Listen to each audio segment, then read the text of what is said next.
Good evening, everyone. Give everybody a couple minutes to join on before we get started. In just a minute, I'm going to go ahead and start the live stream, so bear with me. Amanda, I did promote you. Okay.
Thanks, everybody, for your patience. We just reached quorum, so I'm going to go ahead and get this started on the live stream. So here, bear with me, and we'll get started here. Thanks, everybody, for joining this evening.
Good evening, everyone. Welcome. I want to thank everybody for joining us this evening. We've got over 36, 37 people in attendance thus far. Some existing community council general body members, some people new to joining us. So welcome to all. If you've not yet become a member, you can always do so on ourmadisonville.com. We would love to have you join. All of the membership dues go towards a lot of the great programming that you're going to hear about later on this evening. So keep that in mind. Without further ado, I'm going to go ahead and call the meeting to order. So the March 18th General Body Meeting is officially called to order. If you would all join me in a moment of silence this evening.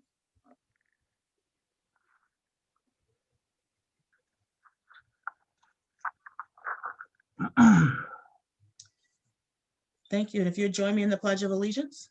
I pledge allegiance to the flag of the United States of America and to the republic for which it stands, one nation, under God, indivisible, with liberty and justice for all.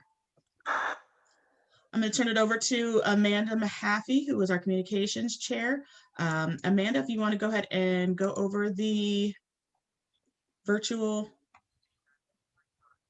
Yeah, thanks, Kate. Hey guys, so we have quite a few people, I'm sure, that are attending tonight based off of what she said. So just really quick, for those of you that are attendees, we just ask that if you have questions, you use the Q&A option, which should be located down at the bottom of your Zoom screen.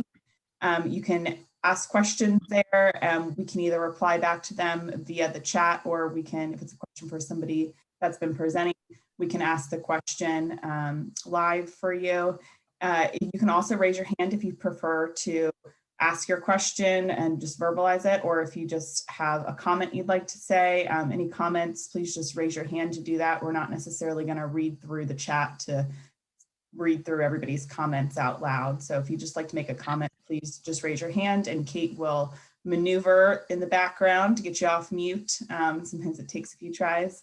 Other than that, we are live streaming on Facebook, as Kate mentioned. So for those of you out there on Facebook, feel free to drop any questions you have in the comments. We are monitoring that. Just note that there's a little delay on when you see what's being presented here and when we will answer your question, but we will get to everybody's questions that way. I think that's it. And there is a link to the agenda and the meeting documents that'll be shared tonight that are in the chat for everybody that's on Zoom, and everybody on Facebook. I'm leaving them in the comments.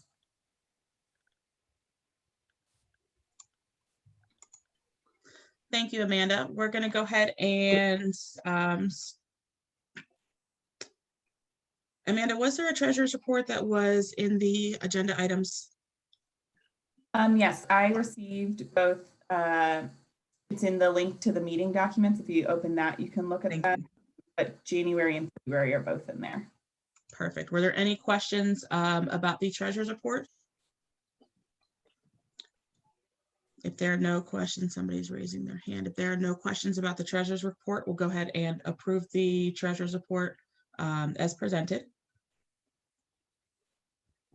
We're going to go ahead and move into our public administration announcements. The fire department actually is on a run currently, so we're going to go ahead and move over to Officer Brown, our neighborhood liaison. Officer Brown, go ahead this evening. Hey, Kate, how are you? Doing well, thank you. I done did something wacky with the computer here, but I can read the stats here. So for this last reporting month, we actually had, before I get started, so if I can just give my number out, it's 979-4429. That rings right on my desk. And so getting into the stats for the last reporting period, we had 4 B&Es, 4 theft from autos, and 2 thefts. And if anybody wishes to get any information off of those offenses that I just spoke on, I'll be more than happy to sidebar you. And so here lately, for some reason, theft from autos is always on our watch because it drives our numbers up all over the city. And I've gotten some information here recently that I thought the problem had gone away, but it's resurfaced with a business being victimized. So what District 2 has done under the watchful eye of Captain Pettis. We've started several things that we're doing trying to be preventive.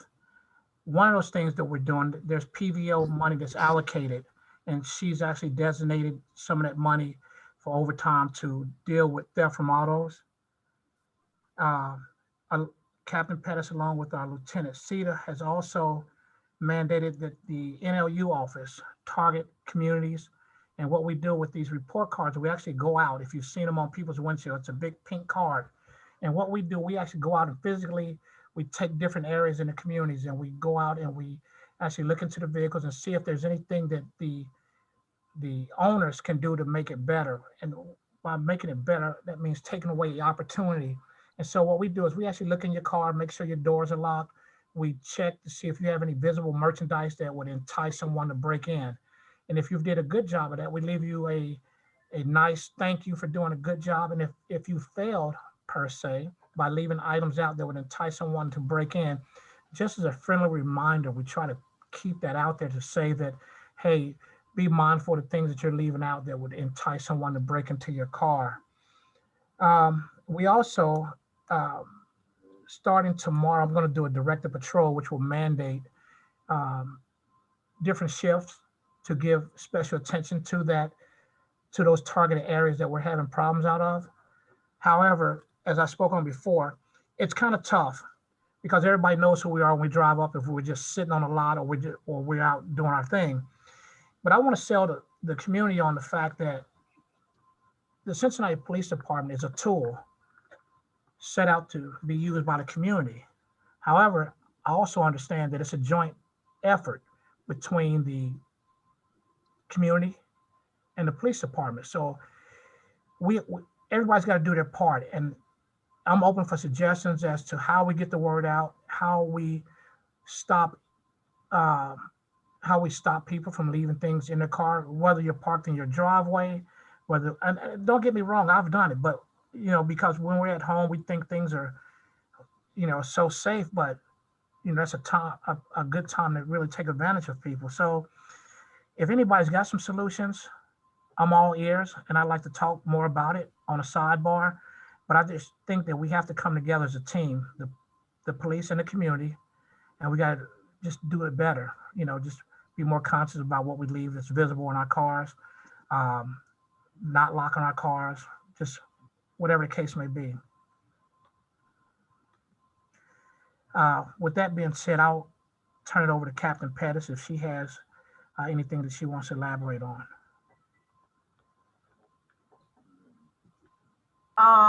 Really just to kind of piggyback on what Officer Brown was just commenting on in Madisonville, that is one of the larger crimes that we have to confront. He did mention some of the strategies that I have implemented to try and get our statistics down in terms of the thefts from auto. We do have officers that are doing directed patrols and what we call police visibility in the areas where we are noticing an increase in the thefts from auto. So I guess, I don't know if maybe it would be beneficial if we could do some type of public awareness campaign in the Madisonville community to let individuals know that thefts from auto is one of the particular crimes in which the citizen has a great deal of control over whether or not they become a target to become a victim. Most criminals are not going to waste their time breaking into a car if they don't know for a fact that there is something of value in that vehicle. So if they see a laptop, a camera, an iPhone, a wallet, a piece of jewelry, $3 in quarters, it could be something as simple as that, will entice someone to become a victim of a car break-in. So I don't know if it's a gap between the police need to do more public awareness to let people know we need to do better in terms of keeping valuables out of sight, or if the police certainly can do our part by being more visible. Can you stop it? In these targeted populations. So with that, I don't want to continue to belabor that particular issue. If anyone has any questions for me, or if anyone would like to schedule a meeting and we can brainstorm with the help of the NLU officer on maybe some additional strategies that we can come up with, things that may be helpful, I'm certainly open to do that. I will also post my contact information on the chat to everyone. Please feel free to email me or to call me directly at my office. And if you have any questions on any other issues not related to thefts from auto, we would be more than happy to field those questions as well. So I won't take up any further time, and I will pass the mic to someone else. Neither of you get off that easy. We've got a couple of questions for you. I'm gonna add you both to the screen. The first one is Ryan Clow, one of our attendees. Ryan, if you want to go ahead and unmute yourself. Ryan's got his hand up. He's got a question. Good evening. Can everyone hear me? Yes. Yes.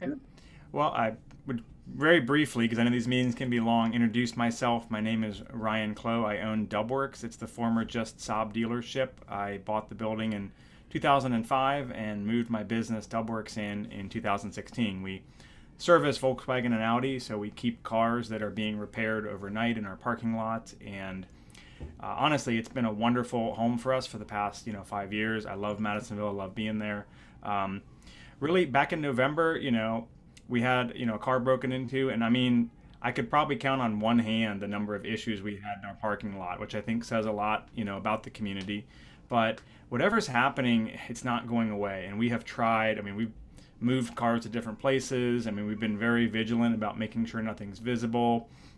We pulled a bunch of cars in for a while, and sometimes it was like whoever was doing it would notice our efforts and they would stop, but they just keep coming back. And I'm feeling kind of helpless about it. The biggest decision I made was to pay to rent a mobile surveillance tower. So if you drive by, you'll see this big green camera tower. That did a lot. That stopped it for about 2 months, but this past weekend, I'm assuming it's the same person, came back and 4 more cars were broken into, and they did it in an area that the camera couldn't see. So, and part of it, even if I pulled every car in at night, people drop their cars off at night, and that was the situation over the weekend. People were just leaving their cars so we could work on them on Monday, and they lock it up, they put the keys in there, and I need to confirm with my people, but I'm pretty sure there have been some cars broken into that had nothing visible, and literally parked on the street under a street light. I mean, it's almost as if these people or whoever it is maybe desperate and just breaking in literally just to look and see what they could find.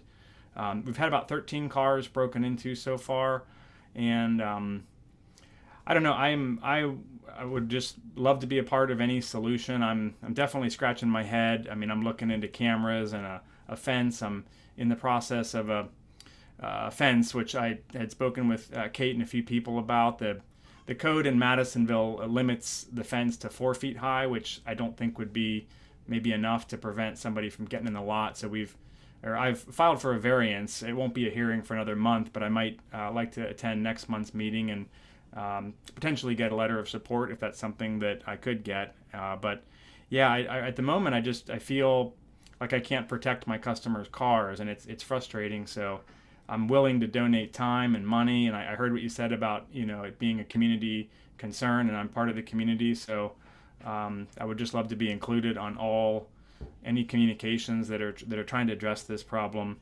I think that's about it. Anybody has? Can I ask a question, Mr. Clow? So you said, how many break-ins did you say you had at your place of business, and what period of time was this? I got the list in front of me. 13 cars so far. The first was on November 5th, and the last was this past weekend. Okay. And let me just ask, you said the first was on November the 5th, and the That's last right. one was this past weekend. Now, of these 13 break-ins, have you reported all of these to the police? According to my list, which my store manager has kept for me, the first one we didn't file because it was just one. But then we started filing. So I have some report numbers, and then I know at some point, Officer Brown, we connected with him and he's been very helpful. And I think he said, hey, just talk to him directly. So I know the past 4 over the weekend, I know they talked to Officer Brown and whatever it's in process, I guess. But yeah, we have police reports or in process for all of them. Yeah. For all of them? Except for that first one. Yeah. Okay, because I was going to suggest, it helps us tremendously if, and I wasn't sure if they were all being reported or not, but I'm assuming you then report the vehicle break-ins instead of your customers, correct? Oh yeah, we are filing the reports, not the customer. That's correct. Because that does help us to be able to go back and then run a report for your address. How many thefts from auto have we had at this particular location? Because what I would suggest to you is that had this been on our radar with so many being at one particular location, normally what we would have done is sent out an officer such as Officer Brown or someone of that nature to come out and do a crime prevention assessment of your business to make some suggestions to you on how you can target harden your business, whether it be increased lighting, whether it be security cameras, which sounds like you've already done that, whether it be fencing in a particular area where the cars that are there overnight will be held. An officer would probably be best served to come through there and do a walkthrough with you and do an assessment of what can we do to target harden your business. So that's certainly something that we can do now to make some crime prevention suggestions for you and maybe make some suggestions on what you can do going forward to get this number down, to get the number of thefts from auto down. So Al Brown will follow up with you in order to schedule a day and time to sit down and do a walkthrough with you on some of those ideas, things that he can suggest that you can do to decrease this number. In addition to, you will now be on our radar in terms of the police giving that area extra attention because of the increase in thefts from auto. But if it's something that continues to happen at your property, then we need to begin to question what is it about your particular property that keeps making you a target for this? Because there's plenty of businesses in Madisonville and other neighborhoods in District 2. Why is your particular business a hotspot, or what is it about your particular clients that keep causing someone to come back there? Does that make sense? Oh, yes, absolutely. And thank you. I appreciate that. I mean, so like right next door to us, there's a car dealer and they don't really have any cars broken into, which kind of makes sense because like a car for sale, they kind of know nothing's going to be in it. If I had to guess, I would say it's, you can go to one place where you're guaranteed to find at least 20 cars that are, I don't know, like the Volkswagens we work on aren't necessarily high-end cars, but some of the Audis and Porsches are, and maybe they just think that it's one spot they can go to where there's a lot of potentially nicer cars, unprotected, just kind of ripe for the picking. And I guess I just kept thinking it would stop, so I didn't. And I think I called Al maybe a couple months ago and talked to you. I can't recall. And I did have some other like alarm company came out and looked at it, and I had a few, but not the police. And I understand. I definitely should have reached out to you guys. And I do know like my neighbor Matt Overbeck, but he's had like 2 cars or maybe 3 cars, but he doesn't have as many cars. And and I've heard of a couple, but I was really curious to see if there were, how many other reports there are on these vehicles, because I am curious. Yeah, is it really just my business being targeted, or is it a bigger problem in Madisonville? Well, that's why I was saying we need to come out to your place of business and do an assessment, because there's something enticing or intriguing about your particular business, why they keep hitting you.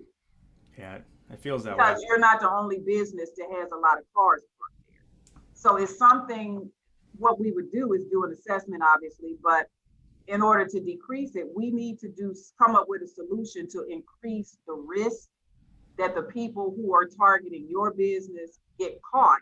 So the way we increase the risk is we give more attention to that area.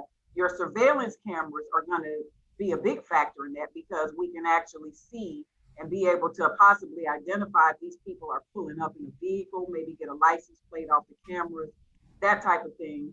We also need to increase the amount of effort that they have to expend to get in the vehicles. And that's where something like maybe a fence or an enclosed area that makes it more difficult for them to get at these vehicles. And then we also have to reduce the provocation, reduce the reasons why they would want to break in these cars. So I would be very eager to come out to your establishment to kind of take a firsthand look and see, why is your place so enticing? It's got to be something unique about your business or your property that makes you a target at a much higher incidence than other businesses who also have cars parked there. Yeah.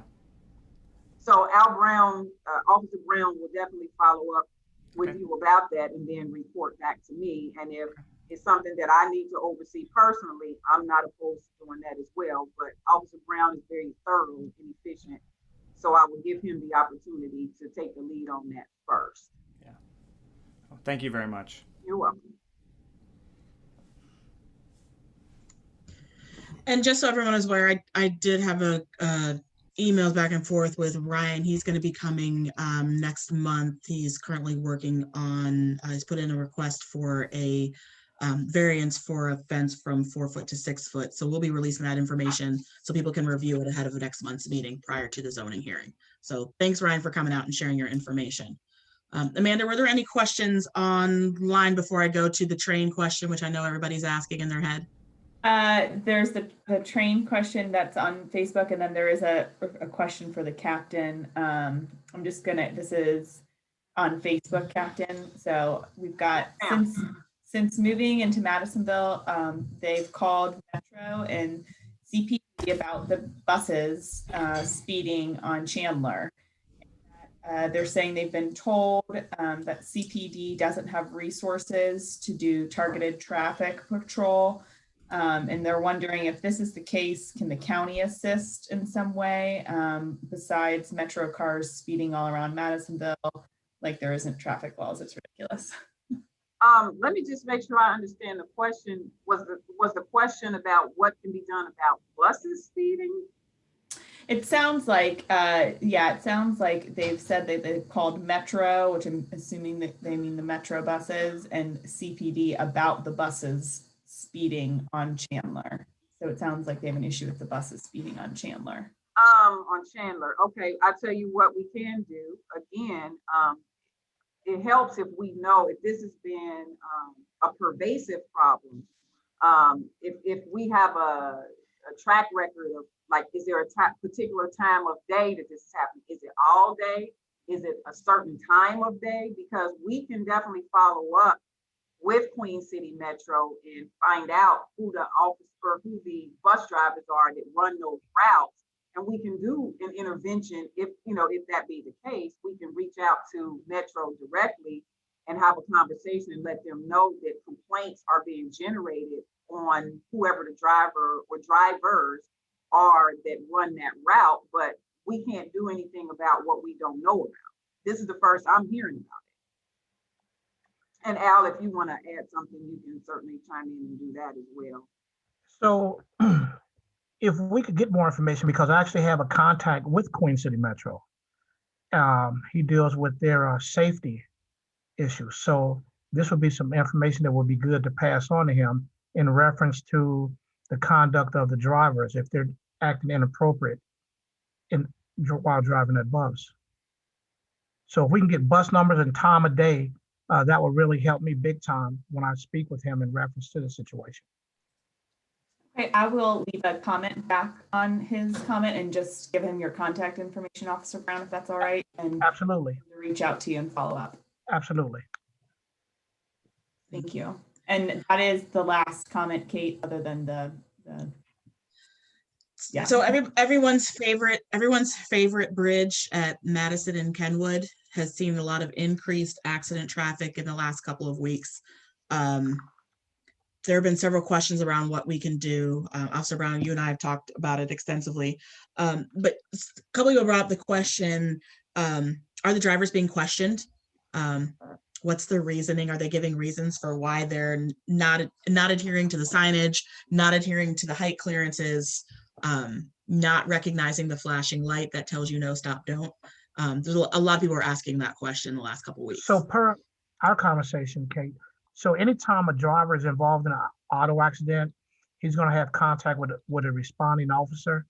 And so I would tell you that traffic has put out an interest, that they're interested in dealing with these kind of accidents. So there's a whole lot of things that'll happen when that officer arrives on scene. He's checking to make sure that guy's not impaired, et cetera, et cetera. But the couple contacts that I've had in reference to those auto accidents is it's amazing to me how many people doesn't even see the beacon that flashes over on the right side that gives you ample time to understand that you're not going to make clearance on that bridge. A lot of people don't even know it's there. So I wonder if this thought just came to me. So if we can coordinate a beacon light from the side over on the south side of the sidewalk and have the same beacon on that bridge as they're approaching that bridge, I wonder if that can deter some of the auto accidents as well. I don't know how expensive or if that's a big to do or not. We can definitely, Carrie's our transportation chair. We can definitely have Carrie run that down with Mel in the transportation engineering department. That's a good suggestion. Carrie still wants to paint a giant shark mouth on it, which I'm not opposed to either. So there was looks like one other question, more of a comment from Mike Ty talking about the left turn onto Plainville. So as you're coming up Bramble, right there where the UDF and the Bramble patch is, the left turn is illegal. People keep doing it. Is there anything that can be done to deter that? I'm guessing probably the same as the speeding metros on Chandler. Report. Well, so if I'm not mistaken, is that a left turn for buses only? Correct. So I think just giving that area some attention. So myself, along with the beat officers, when they're not responding to radio runs, it would be nice if we can get them to kind of sit up there and monitor that area and just do some traffic enforcement and deal with it. I don't know if the captain has anything else she wants to add to that.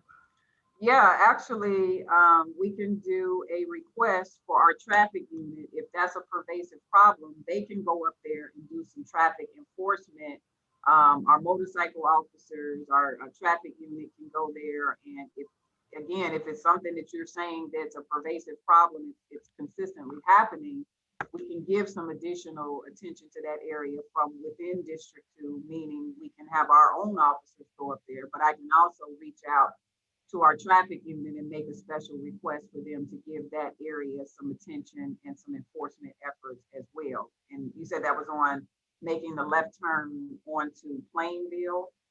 So we can certainly do that as well.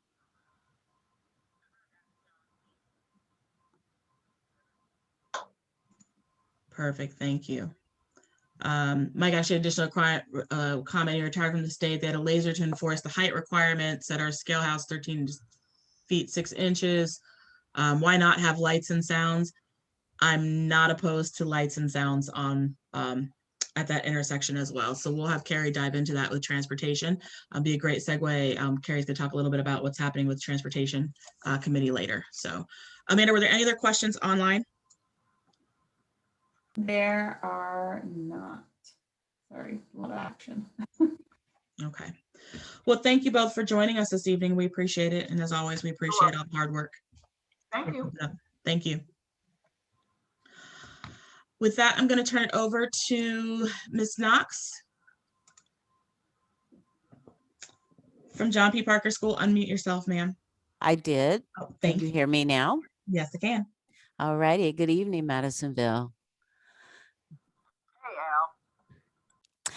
I am happy to share with you that we will be with open arms on the 31st, greeting all of our learners back preschool to grade 6. We will host them until the end of the school season in May, but also offering them the opportunity to stay with us for the month of June, preschool through grade 6. We're real excited that our preschoolers will have a summer opportunity in June, and we'll also have an opportunity 2 weeks in August. So we're really excited about the preschool and the K coming in June and coming in August. So our June session is June 2nd through June 30th. We're hosting grades preschool through 6 from 8 to 2:30. The morning will be an academic session and the afternoon will be enrichment.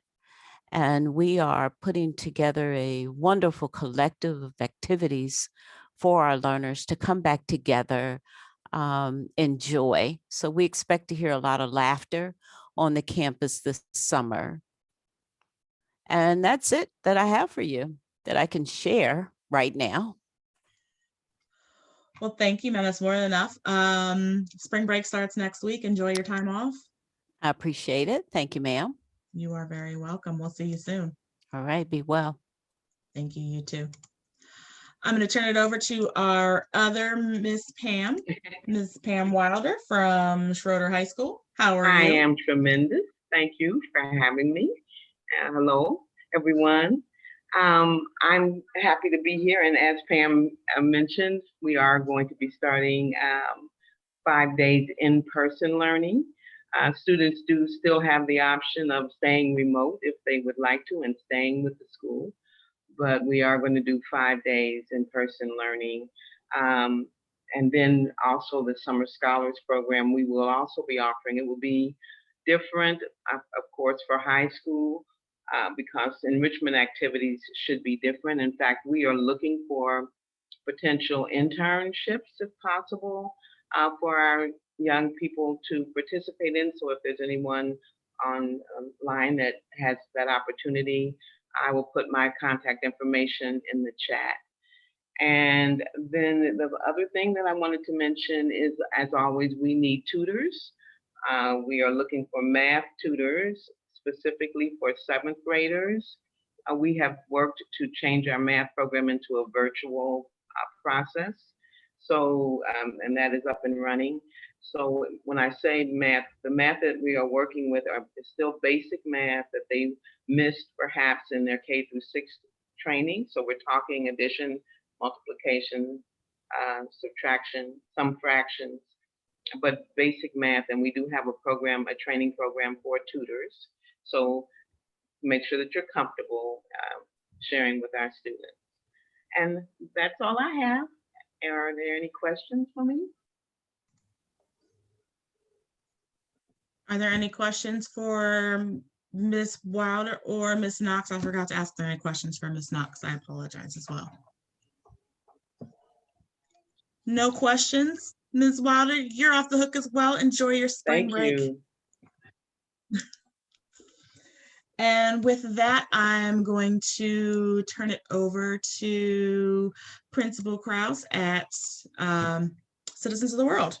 Hey, actually, I think Ms. Jenkins was going to speak tonight, and I'll add some links in the chat for everyone. Well, then I'm going to replace your spotlight with Ms. Jenkins. Hi, Ms. Jenkins. How are you? Good evening, I'm good. How are everybody. you? Wonderful to be with you again. We have a couple of updates for you all. One, just wanted to mention the progress on the building.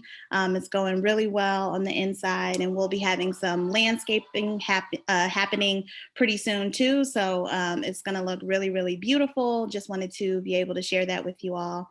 We shared some pictures on our social media, and we'll continue to share those pictures and look forward to being able to welcome people into the school soon. Our applications are open, and if you're interested in applying to the school, you can go to our website. Dr. Krause just put the link in the chat, so feel free to go there and learn more. We're also in the process of hiring our staff. We've had some really, really amazing candidates and look forward to being able to share more about the teachers that will be joining us. And then we are having a pretty fun week next week with some free events for kids. We have some inflatables coming. We have Zumba. We have a petting zoo and pony rides, a cookout type feel on Friday. So if you are looking for something to do next week from 1 to 4, we will be in the parking lot of the school. And Dr. Krause just shared an Eventbrite that has some more information about that. We are also partnering with the library to do the pallet walk on Sunday. So we look forward to that as well. And then if you follow us on social media, you can learn more about our Saturday play dates that we have every Saturday in the parking lot, as well as Storytime Sunday. So if you have little ones at home and need something for them to do for 10 minutes or so, you can check out one of our stories that we have for kids there.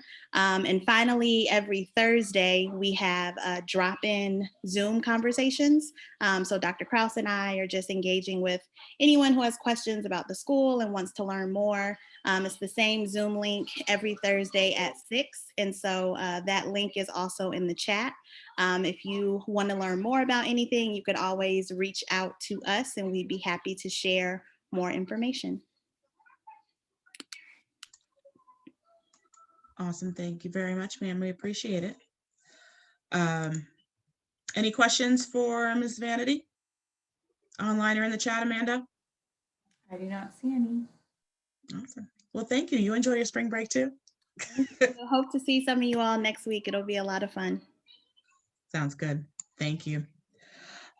Unfortunately, Terry with the Cincinnati and Hamilton County Public Library couldn't be here with us tonight. You just heard Ms. Jenkins mention about the story hour they're going to be doing next week.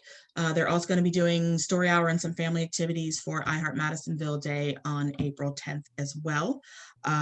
Ms. Knox also just reminded me that there is a drive-up Easter egg hunt Friday at 6:30 in the John P. Parker parking lot as well. So a couple of things to keep in mind. And with that, this evening's public service candidate roundtable, we've got mayoral candidate Gavi Begtrup, who's going to be sharing a little bit about their platform, and then we'll open it up to any question. So without further ado. Awesome. Thank you. Thank you so much for having me. Absolutely. Thanks, Kate. Thanks, Madisonville. Good to be here. My name's Gavi Begtrup. I am running for mayor. Contrary to rumors of the 53 people who may have considered running for mayor, there are 6 of us on the ballot, and I think that's officially official now. So let me just tell you a little bit about myself and why I'm running.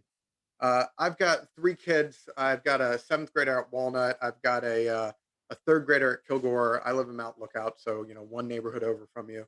And I've got a preschooler who will hopefully be going to 5 days a week school next week. And when you hear that and you think about this last year, you realize that this has been a hard year, right? For anyone who has kids in schools, and especially anyone who has kids in public schools, the pandemic has been rough.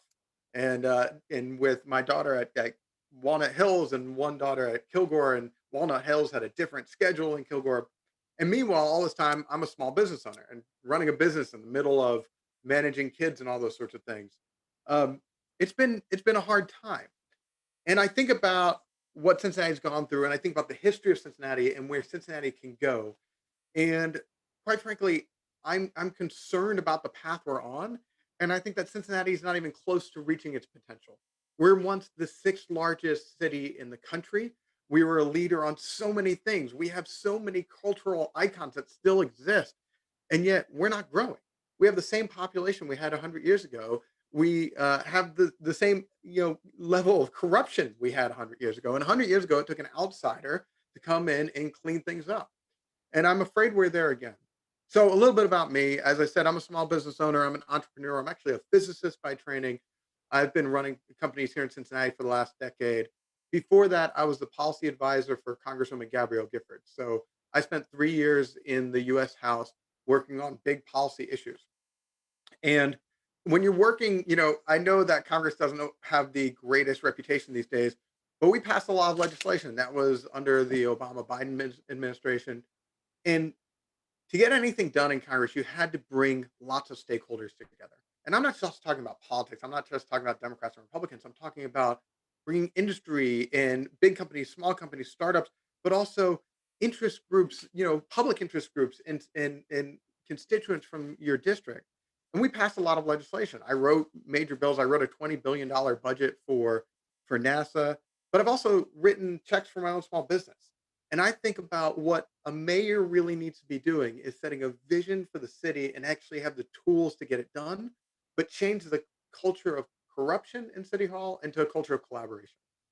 I'll give you an example of what I mean when I talk about that. It's not just the bribery stuff and all of that. It's about getting a government that really works for people, that works for all the neighborhoods.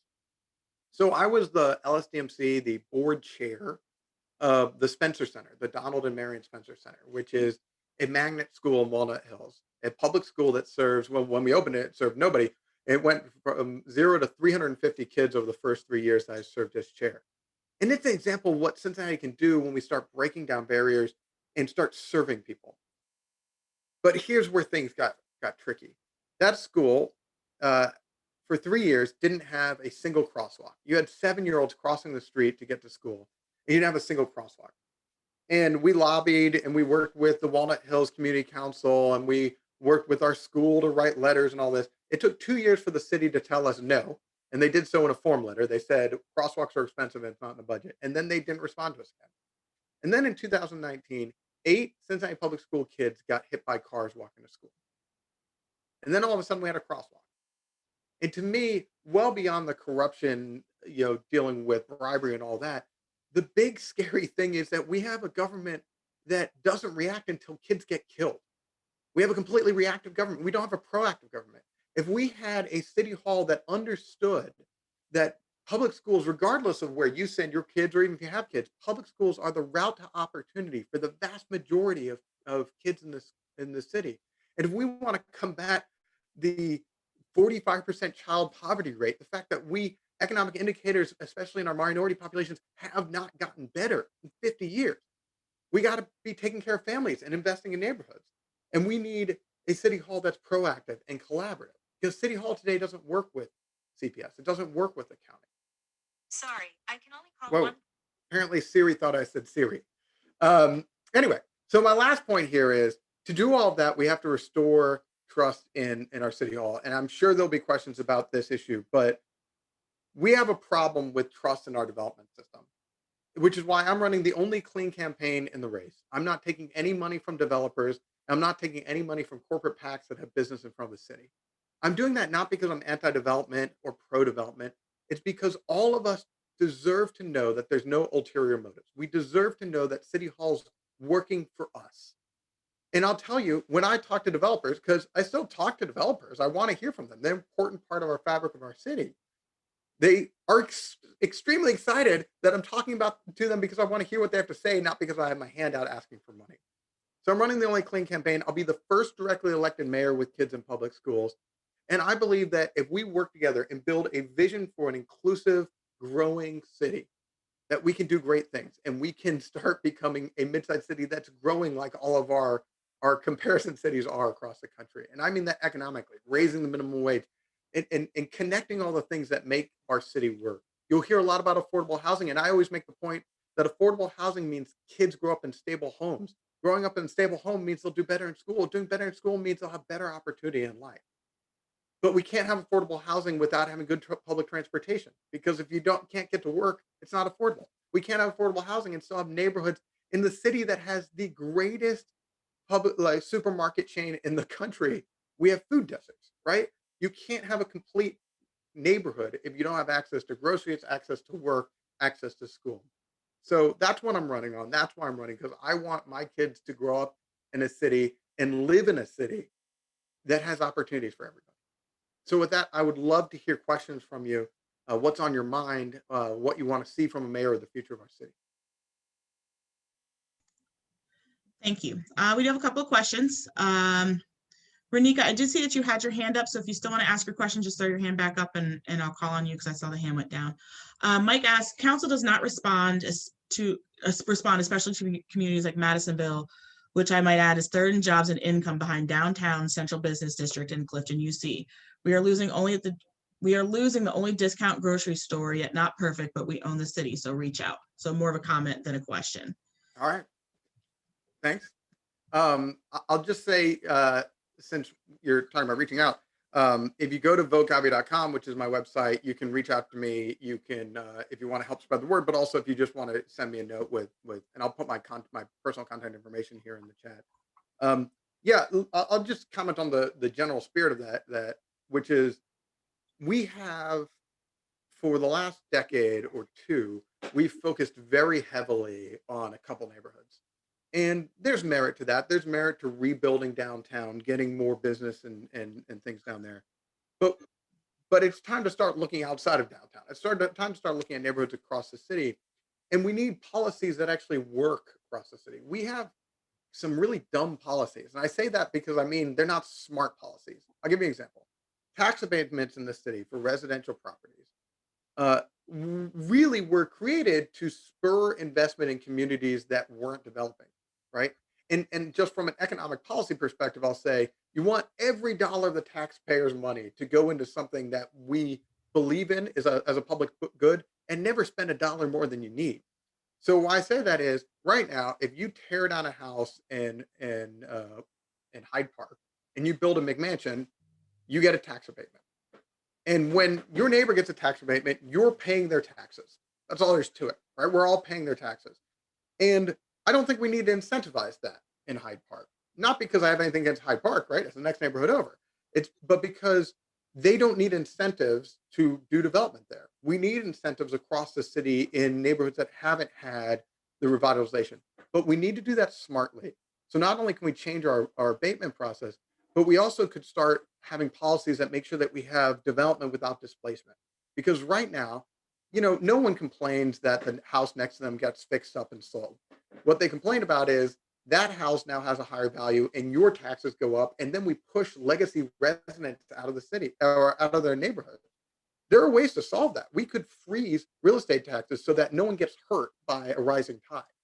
So there's a lot of smart policy we can do, but we have to your point, we have to listen to the communities. And that's why I'm going to every community council to hear from you guys. Thank you. If you become mayor, this is a question that's in the chat. If people can put them in the Q&A, that way we can keep track of them. If you become mayor, what are you going to do about gentrification that affects the Black community? Yeah, Angela, thank you for your question. I think this is exactly the issue. Gentrification is a charged issue, but it sometimes gets confused with we like development, but we like development that works with the community. And you guys know about that in Madisonville. Like all development needs to start with what fits the community and what the community wants to see. And it's, there's going to be things that you're never going to make everybody happy, certainly, but if we want to do these things right, we want to start with the community councils. We want to start by getting input on anything that goes. To this point on gentrification is when we do development and cause displacement. Gentrification is when we push people out. And there are a lot of great policies across the country of cities have figured out how to develop neighborhoods, invest in neighborhoods without pushing out legacy residents, which to your point, Cincinnati has a long history of destroying Black neighborhoods.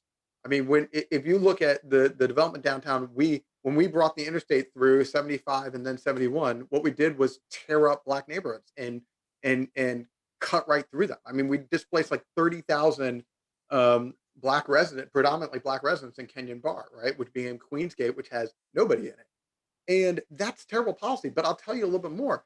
Walnut Hills used to be a bustling, business district, but that's when we had 220 miles of streetcar lines, not the thing downtown. I'm talking about when in Cincinnati's heyday, when we had the best public transportation in the country, all of our neighborhoods were connected, and that's what made it so that when you're going to work, you could stop at a grocery store or stop at a pharmacy in Walnut Hills. When we tore that up and we put Columbia Parkway in, we made it so that people from the suburbs could bypass neighborhoods and get downtown, which is convenient, but we ended up destroying Black business in Black neighborhoods.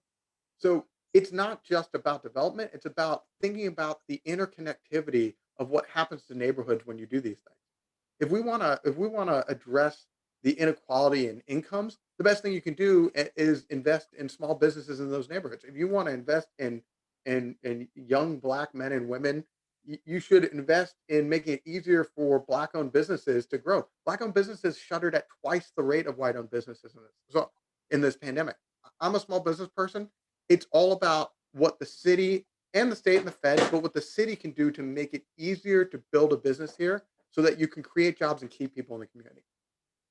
Thank you.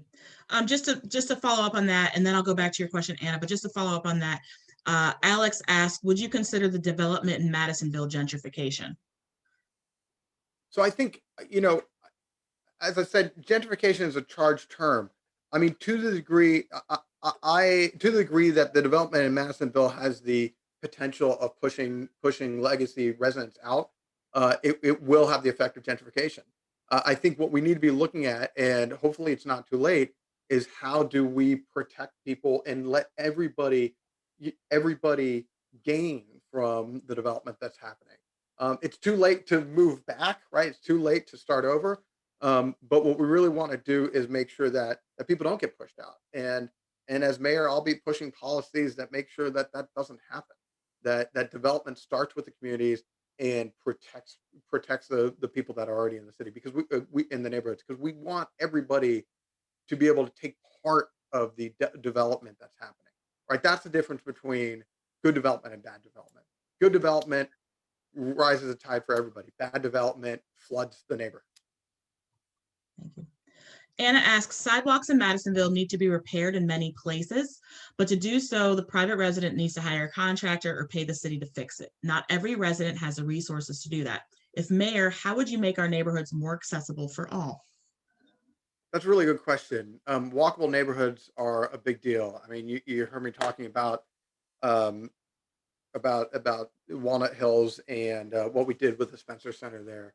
But it's not just the sidewalks. It's crosswalks. It's bike lanes, and it's building for multimodal transportation. As far as the sidewalks, it's an interesting issue. I mean, you see this every winter when it snows, and there's this expectation from the city that everybody shovels their sidewalks. But the reality is, not everyone can do that. Like physically, not everyone can do that. And so we saw great things in our city where neighbors got together and shoveled the sidewalks for their aged neighbors or infirm neighbors or whatever, and took care of it. But that's not really the right solution for a city, right? From the sidewalk, the specific issue on the sidewalk, it's something I have to look at. I mean, most cities have the same policy, which is residents are responsible for their own sidewalk. It's kind of a weird policy because you don't own the sidewalk. You can't get rid of the sidewalk, but you're required to take care of it.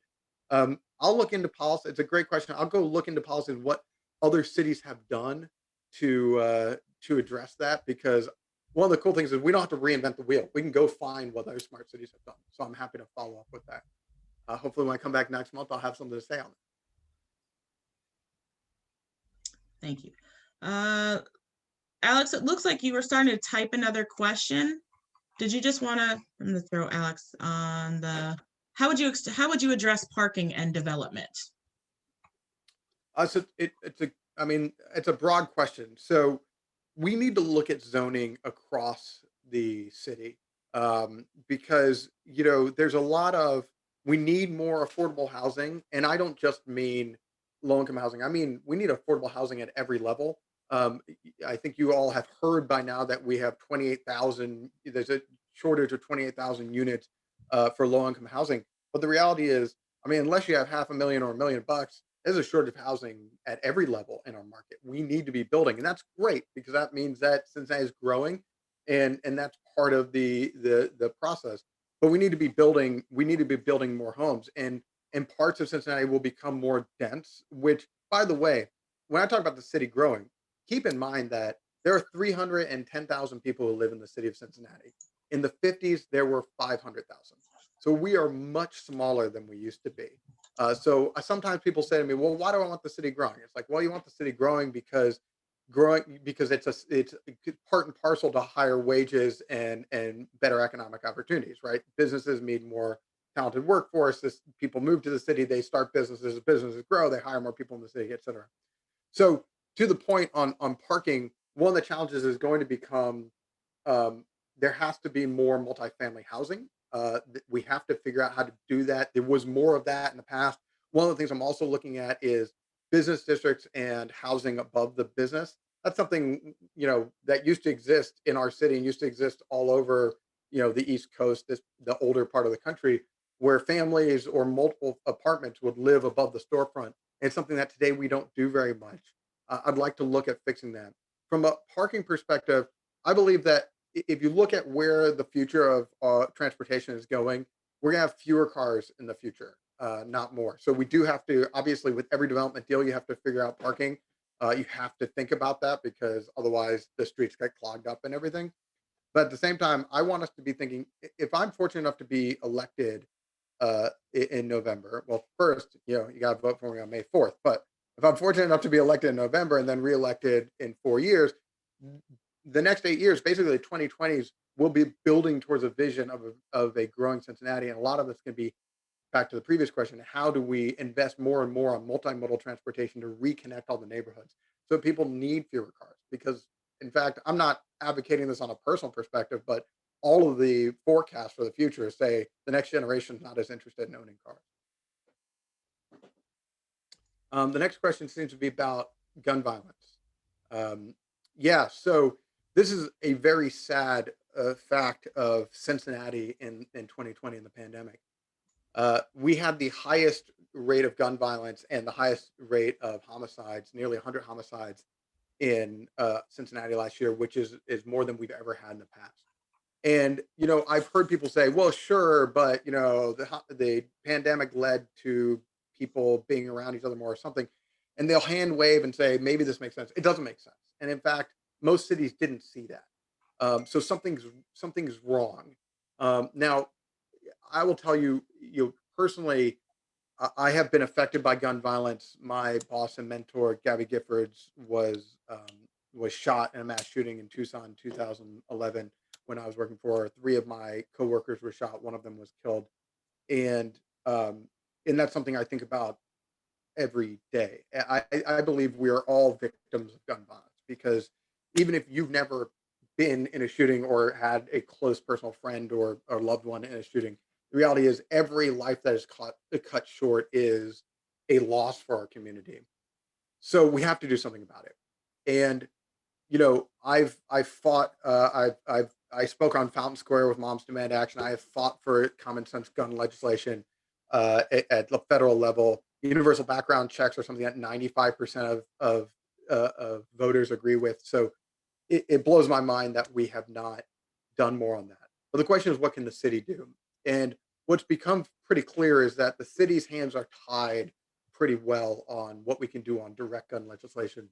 But what we can do is invest in people, invest in youths, invest in families and neighborhoods.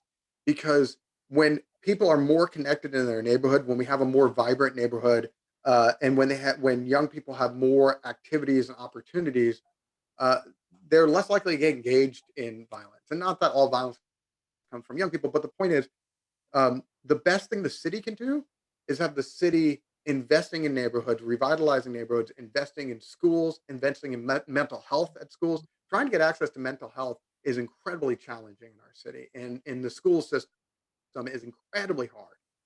That's something the city can work with the schools on. The city can also work with the schools on after-school activities. The rec centers, right? Not every neighborhood has a rec center, but rec centers have the opportunity to be really a central point for our neighborhoods. The other thing, of course, is Cincinnati has in one way been fortunate to be ahead of the rest of the country on police reform, but we've stagnated on that, right? And it's another place where I want us to be proactive. 15 years ago, we got the collaborative agreement because we're being reactive. And it's time to readdress the collaborative agreement and move in on getting the community and police working on a better community relations in the police and real reforms that continue. Got another question. The TIF districts, the state has changed the law. The city has not adopted the changes. What would help enhance our quality of life? And that was a question from Mike. I'm not sure, Mike, if you want to elaborate more. Yeah, I don't quite understand your question. I mean, okay, I'm not sure if Mike can unmute, but to speak generally, I think we need to review TIFs in the city, their use of the TIFs, how neighborhoods get them, and what we're really getting out of them.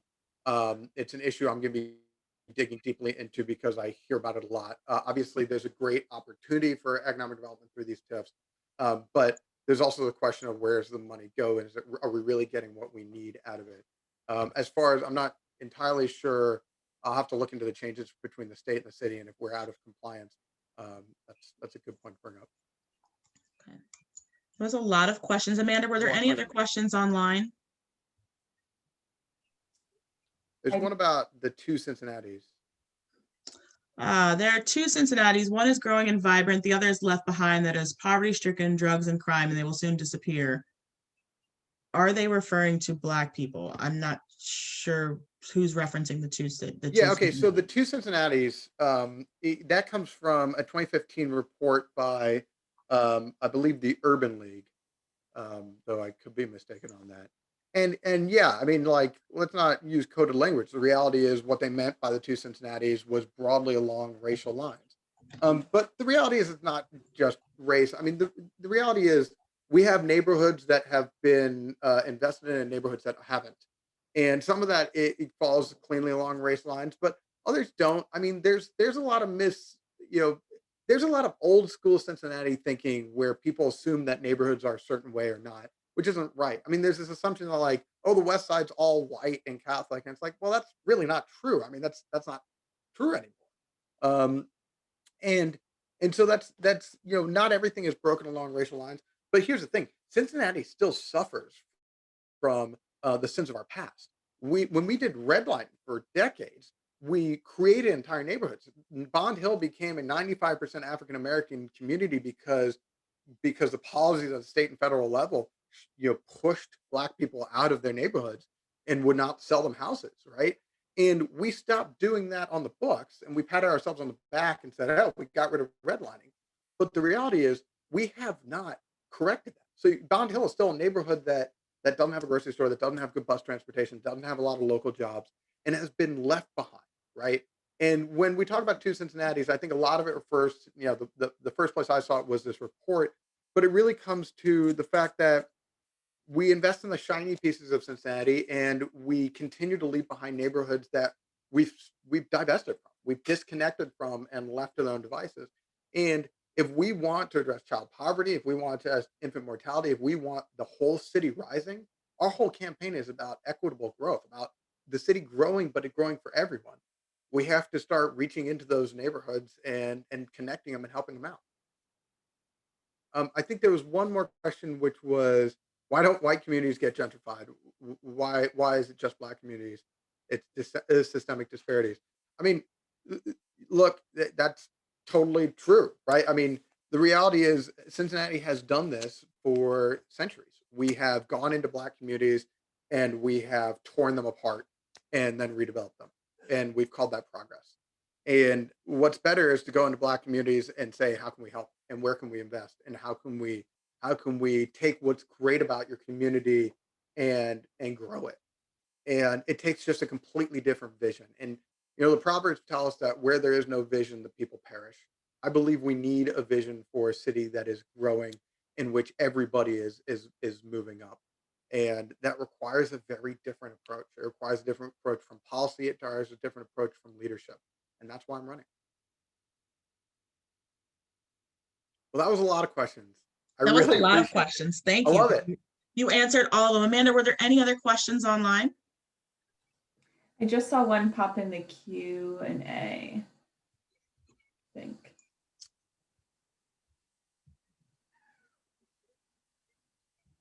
Yeah. Okay. So there's a question about how we use the TIF money. I think Michael is adding on to his earlier question about TIFs. Yeah, this is the whole point, right? We create these TIFs, and what do we do with the money, and how are we using it to the best use? And I think that's a great question. As I said, we really want to push into the TIFs and reevaluate them and see where they can be helpful. The other thing I want to mention, because in Michael's question, he asked about delivery for grocery stores and things like that. There's actually a really cool company. I've been helping them out and talking to them here in Cincinnati that is looking at some of you are old enough to remember, like, the milkman, right? Milkman shows up on Tuesday or Wednesday or Thursday or whatever with the milk. And every week the milkman is going to show up.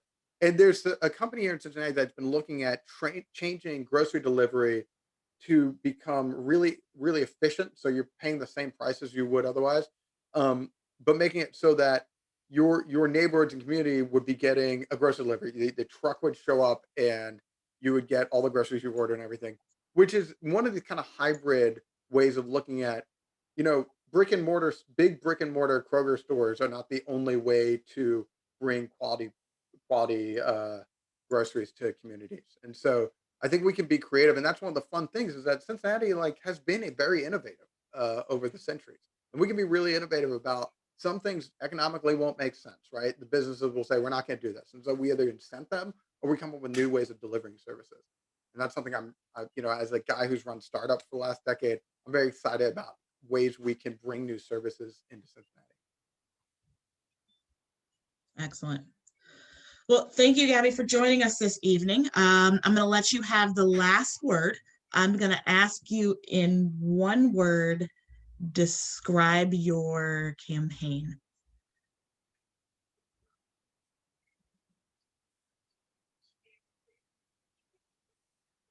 Grassroots. And I'll add to that just All one right. explanation, which is, you know, I'm running against candidates with bigger name ID. Some of you will have heard of me, some of you will have read about me, and some of you won't. On May 4th, that's 47 days from now, we'll have a choice on whether we want moving to the general election more of the same or change. If you liked what you heard, the way we're going to win is by you talking to other people, people talking to people. So I will put in the chat my contact information, ways you can help out or get on our mailing list. And I really appreciate all of you pushing me on these issues. I'm glad I saw someone in there saying, well, we asked other people this too. Great. Push people on the issues, because this should be a campaign that's not about I'm so-and-so, you know my name, it's my turn to be mayor. It should be this should be an election that's about what we want from the future of our city. So thank you all very much for having me. Thank you very much. Gabby Begtrup, everyone. Thank you.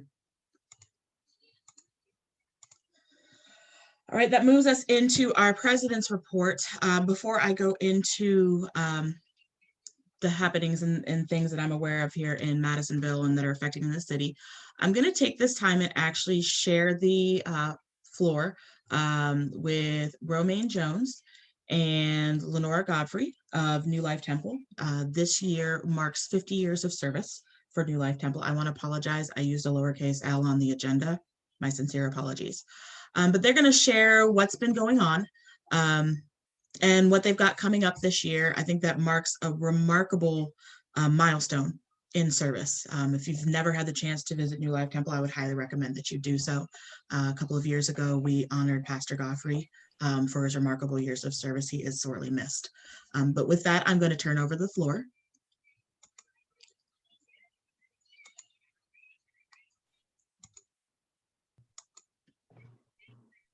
The floor is yours, ladies. Okay, wonderful. Hello. Can you hear me? Absolutely. Okay, I am Lenora Godfrey, and I am the wife of Pastor Ralph Godfrey Jr., who is now pastoring the church at New Life Temple Church. Romaine Jones is a member, and she's been extremely helpful in helping us come into the new age. So we have, through all this pandemic, have gotten online services, but we wanted to come today. We want to thank you, first of all, for letting us have this forum. We wanted to come today just to tell you a little bit about New Life Temple. And as Ms. Botas said, we are celebrating 50 years this year. So we have been in Madisonville for 50 years. And unfortunately, my father-in-law, who started the church, has passed away, but he left a wonderful legacy. If you're not familiar with where the church is, we are on the dead end of Ward Street in Madisonville. We have our building. We also own the church and a house across the street from the building. In the old school building, we have a Bible college and a leadership institute that is run out of there. Just to give you a little history on New Life Temple, we had a church on Prentice that was, well, we started in an attic, went to Wetzel on a storefront, and then we moved from there to a small church, and then we built the new church that we are in on Ward Street, I believe in 1972. So we have an abundance of programs. We have an outreach program who, if you're familiar with Linda Davis, I believe she's the one that approached you and asked if we could come and present. And we've been going out and really trying to connect with the businesses in Madisonville. As you all are all aware, you know, Madisonville is changing. We are a resource that has been there and we continue to be there. We want to be there for the community. We want to continue reach out to the businesses that have been there for many years and new businesses that are coming in. We have connected with about 20 businesses and we hope to connect with each business in Madisonville and let you all know that we are a resource. We have worked with the schools and we want to continue to work with the schools. I know there were some presentations tonight. We have done tutoring. We want to continue to be a resource to those schools that are in our community. We each first week of the month, we are celebrating at the church on Friday night, Saturday night, and Sunday mornings of our 50 years. And we started in February and we're going through August. So we would love to invite you to come. We will be having a picnic in Madisonville in, I believe it's the month of July.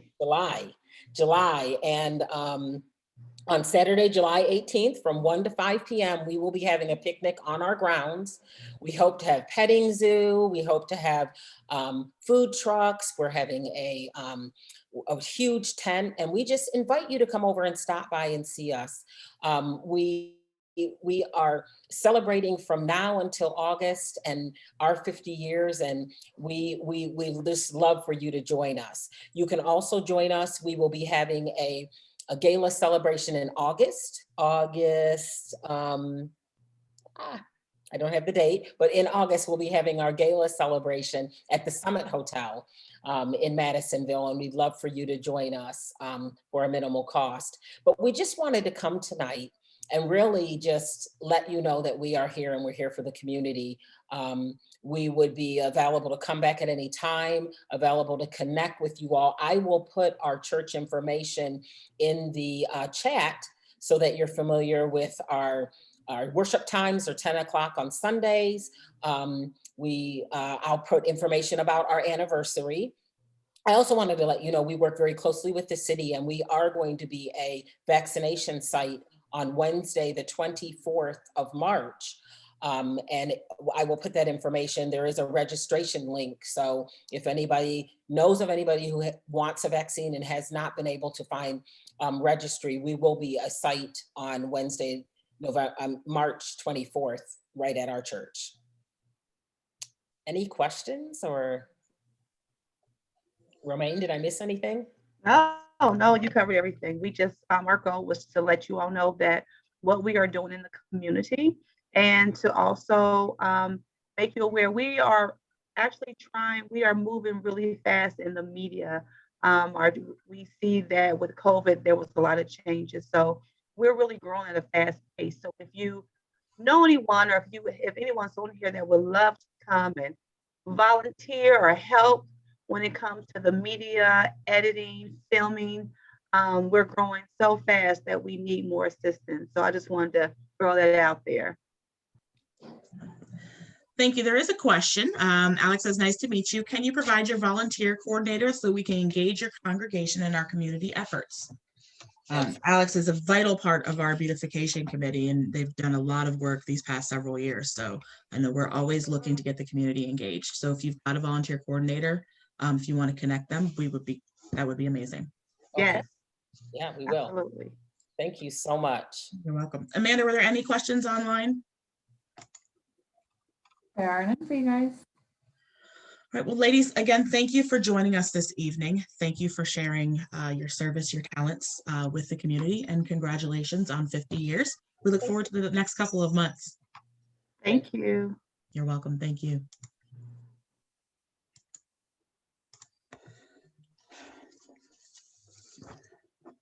All right, a lot of happenings in Madisonville. It's nice to see as more and more people are getting vaccinated, and we use the term herd immunity, that things are starting to get planned. People are coming out more. Very excited. Amanda, let's make sure we get the vaccination site information out on social media so that we can share that with the neighborhood as well.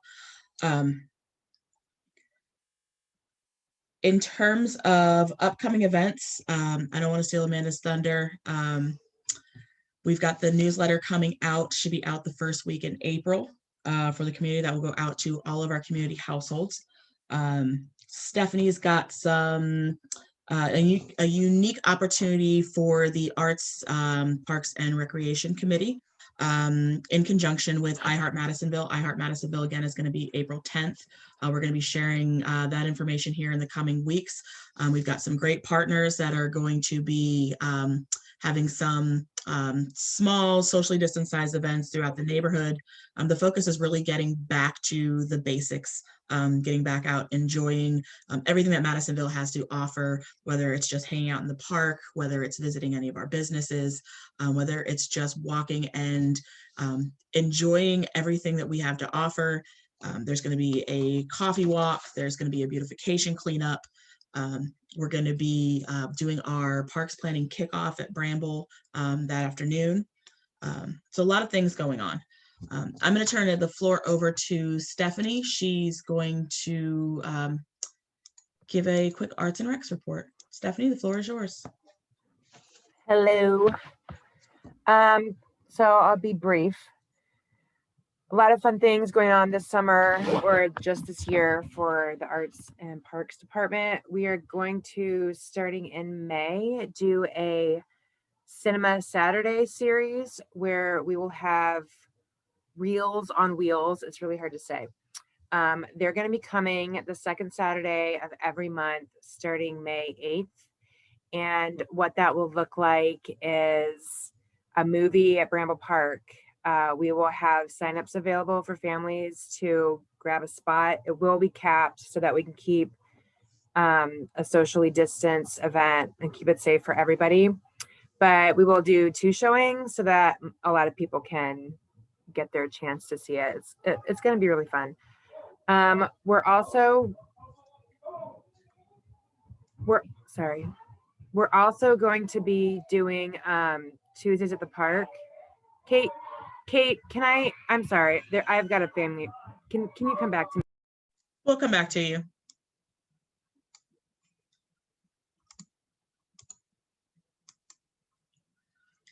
The joys of Zoom calls and trying to do all the things at once. Most of us are dealing with this on a daily basis. So Stephanie, we'll come back to you here in a bit. We'll go through the rest of our committee announcements for Business and Economic Development. Terry, I believe, is watching on Zoom this evening. The next Business Chamber meeting is April 13th. You can check out the Madisonville Business Chamber's Facebook page for that meeting information. Just wanted to give everybody a heads up. Kate. Somebody is talking to me. Kate. Oh, Terry, are you here? That's me. I'm here. Oh, I'm sorry. I apologize. That's okay. That's all right. I know what I told you. I'm doing both. Yours. Go ahead. I'm on Facebook and I'm here. All right. As Kate said, our next meeting is on the 13th. It will be a Zoom meeting. Meg Perez will be our speaker to talk about the status of Madisonville and what's going on with commercial and residential properties. There is a fish fry this Friday starting at 11 a.m. for Artsville. It's a fundraiser. You can order food from them. You can go online or call them or stop in and you can order your fish dinner there. They're $12 a plate. There will be a jobs fair at the Summit Hotel on March the 23rd, starting at 11 a.m. If folks want to come out there, go to their Facebook page as well. And on April 22nd, the Business Chamber will be having a networking event, an Earth Day networking event. We will be painting clay provided by Queen City Clay at Artsville. It will be from 5:30 to 7:30. There will be a nominal fee, as there will be hors d'oeuvres and probably wine and beer at that event. We will be following COVID restrictions, so there will be online signups for you to get to those things. And that's all I had. You guys can hear me. Perfect. Thank you, Terry. I appreciate it. We are going to be convening our bylaws committee here in the next couple of months to do a review of the bylaws. We've actually asked to tap into Alicia Chamberlain, who served formerly on the Northern Kentucky Ethics Board, to review some of the parameters we currently don't have in place, and to get those input in the bylaws before the year is out. With everything that's happened in the city the last couple of months, we want to make sure that we do a review. We typically do an annual review and make sure that our bylaws remain strong and our organization stays protected. Joan, is Joan still here? Yes, Joan is here. Joan, did you have an update for cleanup and beautification? I know you had a great event the other day.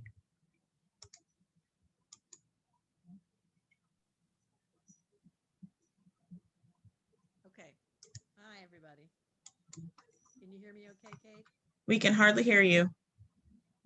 Just a second. Let me turn it up a little. Can you hear me now? Barely. I think that's as good as it gets.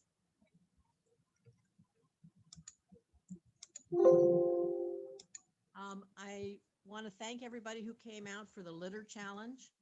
It's still going on, which means it will end on Saturday morning. So anybody who would like to, between now and Saturday morning, go out and pick a spot that has a lot of litter and collect it. Send an email to me letting me know how much you've collected.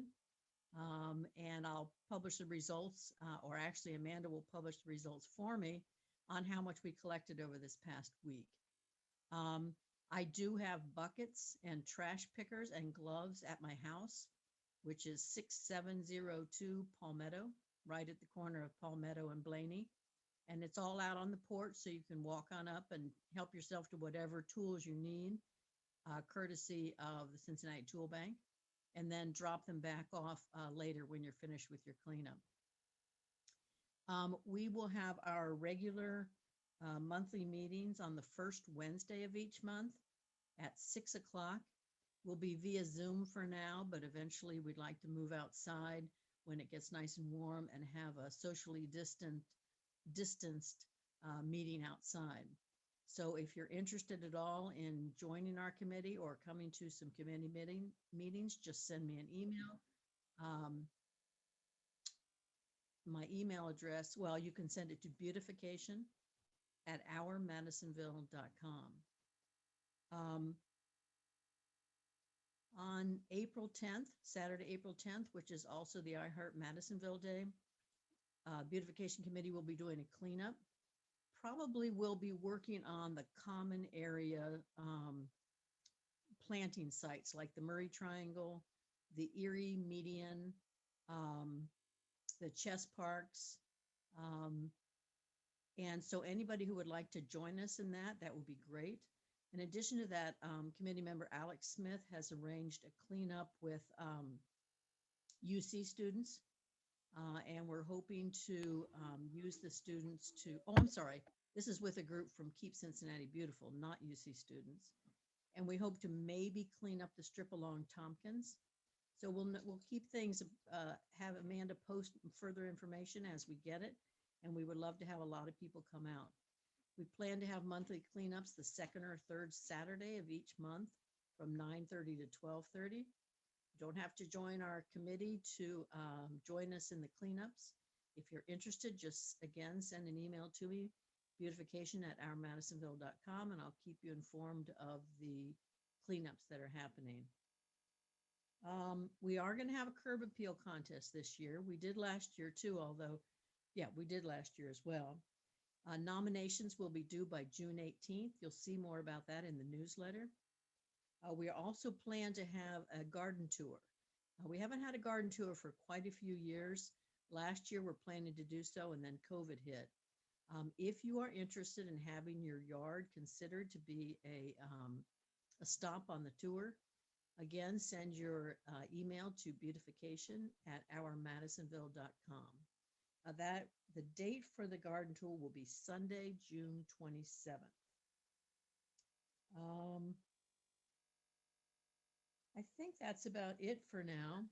Just get involved. It's kind of fun. You know, you go out for a couple hours out in the fresh air and you can really see your work. You know, as you drive around and you see that a planter has plants in it, or you see that the Erie median has been weeded. There's a lot of satisfaction to that. So please join us. We'd love to have you join our committee. And I think that's it for me, Kate.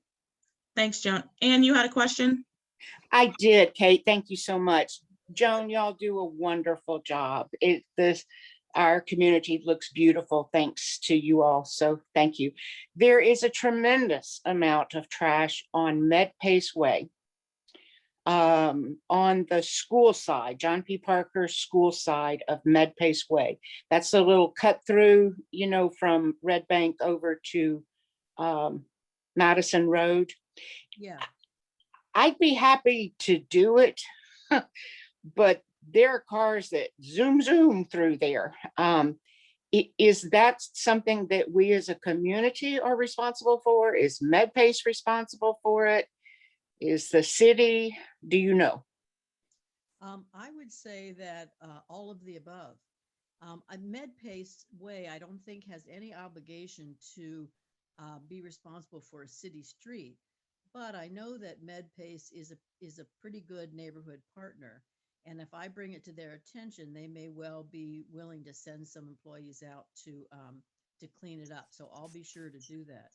If you do that, please do. And then if they're not interested, I wouldn't want to go alone. I think it would be better if 2 or 3 people went at the same time, but I'd be happy to be one of several people to go. So thank you. Sure. And I haven't done my cleanup yet for this week because I've been busy, but I plan to go out on Saturday morning. And I'm happy to make that be my stop. If you and I want to go out together, maybe we can get one other person to go. I would love that. So you've got my number, just holler at me, and I'd love to visit with you, socially distanced. First, we'll see if Med-Pace will do it. I also Yes. noticed that across the street from Med-Pace in that vacant lot, that's pretty much right in front of the school. That also has a lot of litter on it. And that's It does. And when they lawnmower over it, they don't pick it up. And so it shreds it into 1,000 pieces. So, but I'd be happy to work it with you if in fact, we ought to just plan on it and then let Med-Pace do it next time if they will. Okay. That'd be great. Thank you. Thank you, Ann. Thank you, Ann. Thank you, Joan. You're welcome. All right, Joan, we'll get those dates posted. I know they're going to be in the newsletter as well. Stephanie is back. Hi, Stephanie. Sorry about that. Like I said, when you left, I was like, we're all dealing with it daily. You're all good. Explosion in the eyeballs at my house. Not severed limbs like it sounded from my end. So Oh. Anyways, to recap, Reels on Wheels, I really have to concentrate to say that. Starting May 8th, look for, I will have, Amanda's going to put some stuff about that on the Facebook page. We'll try to put it out on all of our social media platforms as well. Tuesdays at the Park is going to start in June. This year, we're going to kind of reformat it so that it's mostly food trucks. And so we'll have a food truck component and a live music component. And that way we can have just the park open space to kind of hang out with your family pods or whatever you're doing and just enjoy the park. Again, we're trying to be conscious about social distancing and keeping the spread down.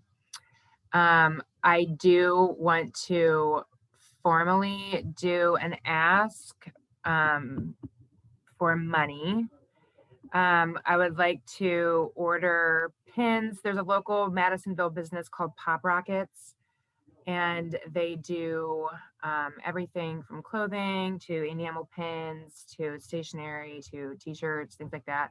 But we'd like to start doing a specific pin, like an enamel pin that you can put on your shirt or a book bag or a purse or wherever you want to put it.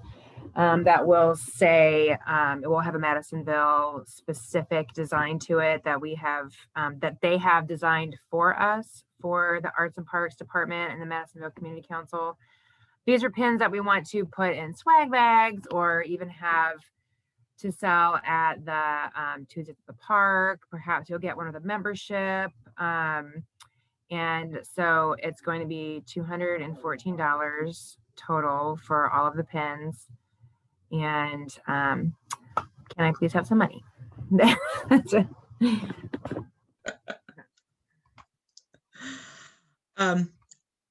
Just to piggyback off of that, and I know Susan can probably speak to it as well, we have received several donations that were not specific to any certain committee. This is an opportunity to raise, Stephanie, if I'm not mistaken, almost $600 based on how we distribute the pins, based on sale and potential giveaway. If I could get a motion on the floor to spend, what was it, $214 to purchase pins as a fundraiser. I see Mr. Hapister, thank you. Is there a second? I saw a second hand.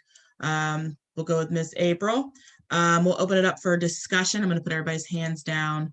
Are there any questions, discussions, points of clarification, concerns?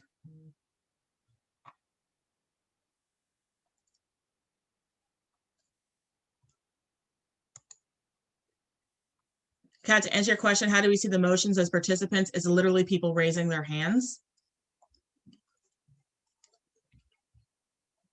I just lost somebody's hands.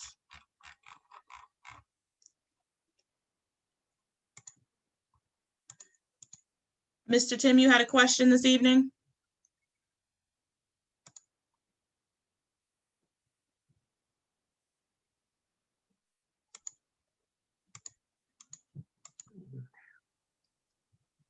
See, I think they can hear you now. Go ahead, Mr. Tim, you had a question? No, I was just trying to vote. Oh. Yeah. Let's see. Overhand. A couple of questions for you, Stephanie. Are you using Blue Frog? Alex said good. I'm not sure what that's in reference to. And then Ann said again. Frog as a sign-up platform? Blue Frog is a distributor of swag. The business Blue Frog. Kim gives his business. You know what? Melissa's actually on. She's watching right now. So Melissa could probably answer that in the chat. I'm not sure what they go through, what Pop Rockets goes through. But Melissa, can you type in the comment chat section?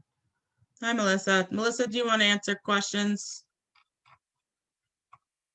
And guys, if you haven't checked out Pop Rockets on any of their social media platforms, you definitely should. It's such a great little gem of a Madisonville business. Unmute. Hello, can you hear us? We can hear you. Oh.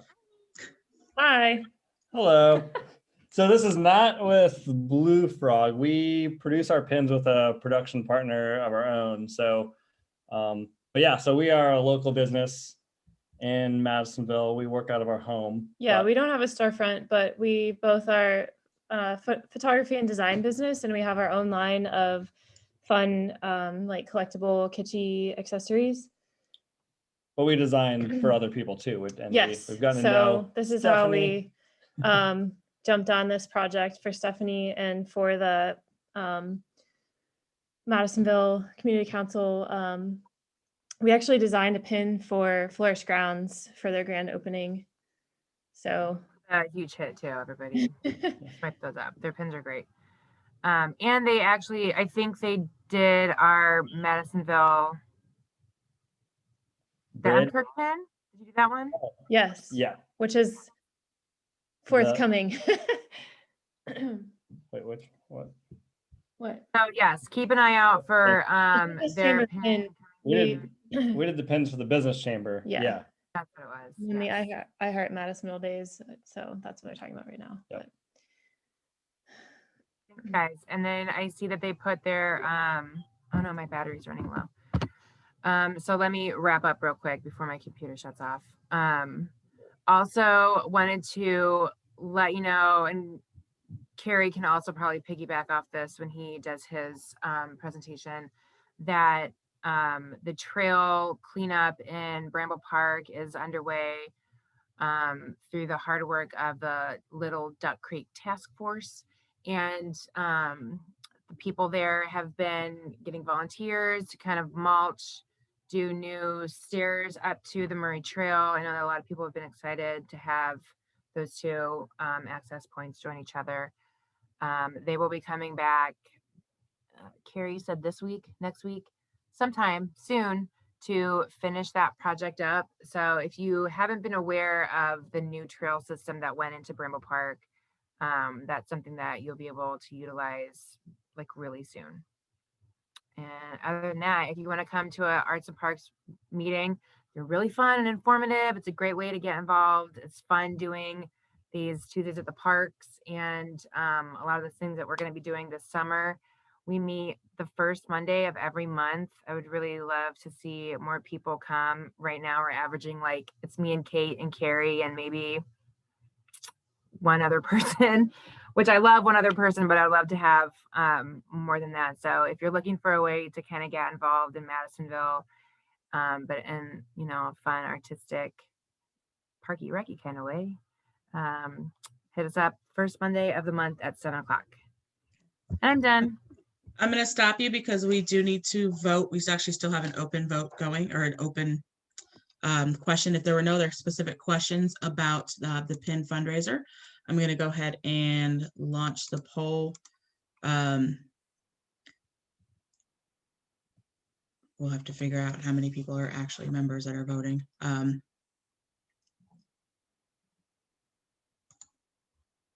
While that is going, I'm going to go ahead and turn the floor over to Carrie for, to Indy for education. Hey, can you hear me? We can hear you great. Hey, bud. I'm on my phone and I'm not used to doing this on my phone. I apologize. Education, just a quick update. Also, we'll plug our committee meetings. We also meet on the first Wednesdays based on my work schedule, but that may change. So keep an eye out, but first Wednesdays for now at 6:30. Last community council meeting in February, we talked about launching the speaker series. Everyone's an expert, basically being able to highlight Madisonville experts who are really good at something. I want to talk a little bit about that. And we're actually going to have our first one next Wednesday. We don't want to do a really, really big lead up just because there's a lot of events and people, you know, like forget about things sometimes. And the way that we're actually going to do it is we're going to pre-record the video and then post it next Wednesday. So start looking out for information about that next week. I'll make sure through Amanda, through social media, that we're sharing that information. Very excited. It's going to be a really cool conversation.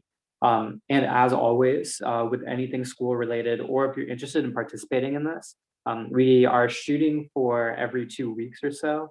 And I have a couple people who have mentioned interest in participating and just like sharing a little story about what they're good at, what they know a lot about, what they're really passionate about. So if you're interested at all, please reach out through social media, or you can just send me an email directly at education@ourmadisonville.com. And that's all I got. Thanks.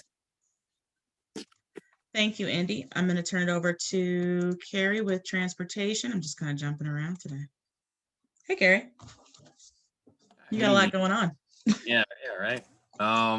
To address the previous comments from this evening, first and foremost. So that's my dog, sorry. I do have a meeting scheduled for Monday with Metro about our bus service, so I can bring that up. I have a meeting with people who are data oriented though. So, but they can at least, I can ask the question to point in the right direction. We have complaints about drivers speeding through the neighborhood. Also, when it comes to, I saw the comment about the Murray Avenue pothole. I'm aware of that. I saw that discussion on social media. So potholes in general, that's just a service request item that anybody can do. I went earlier this week down there and took a picture of the pothole there, and I submitted a service ticket, and it looks like it didn't work right. So I'll have to probably call them directly instead. The automated system for the app and the website uses the wrong address, since that's not an address, since there's no actual parcel there. So it kind of screwed up. And so I think they did some pothole repairs on Erie, on the bridge, and west of the bridge, but not on Murray where we needed it. So where it's getting really, really bad. For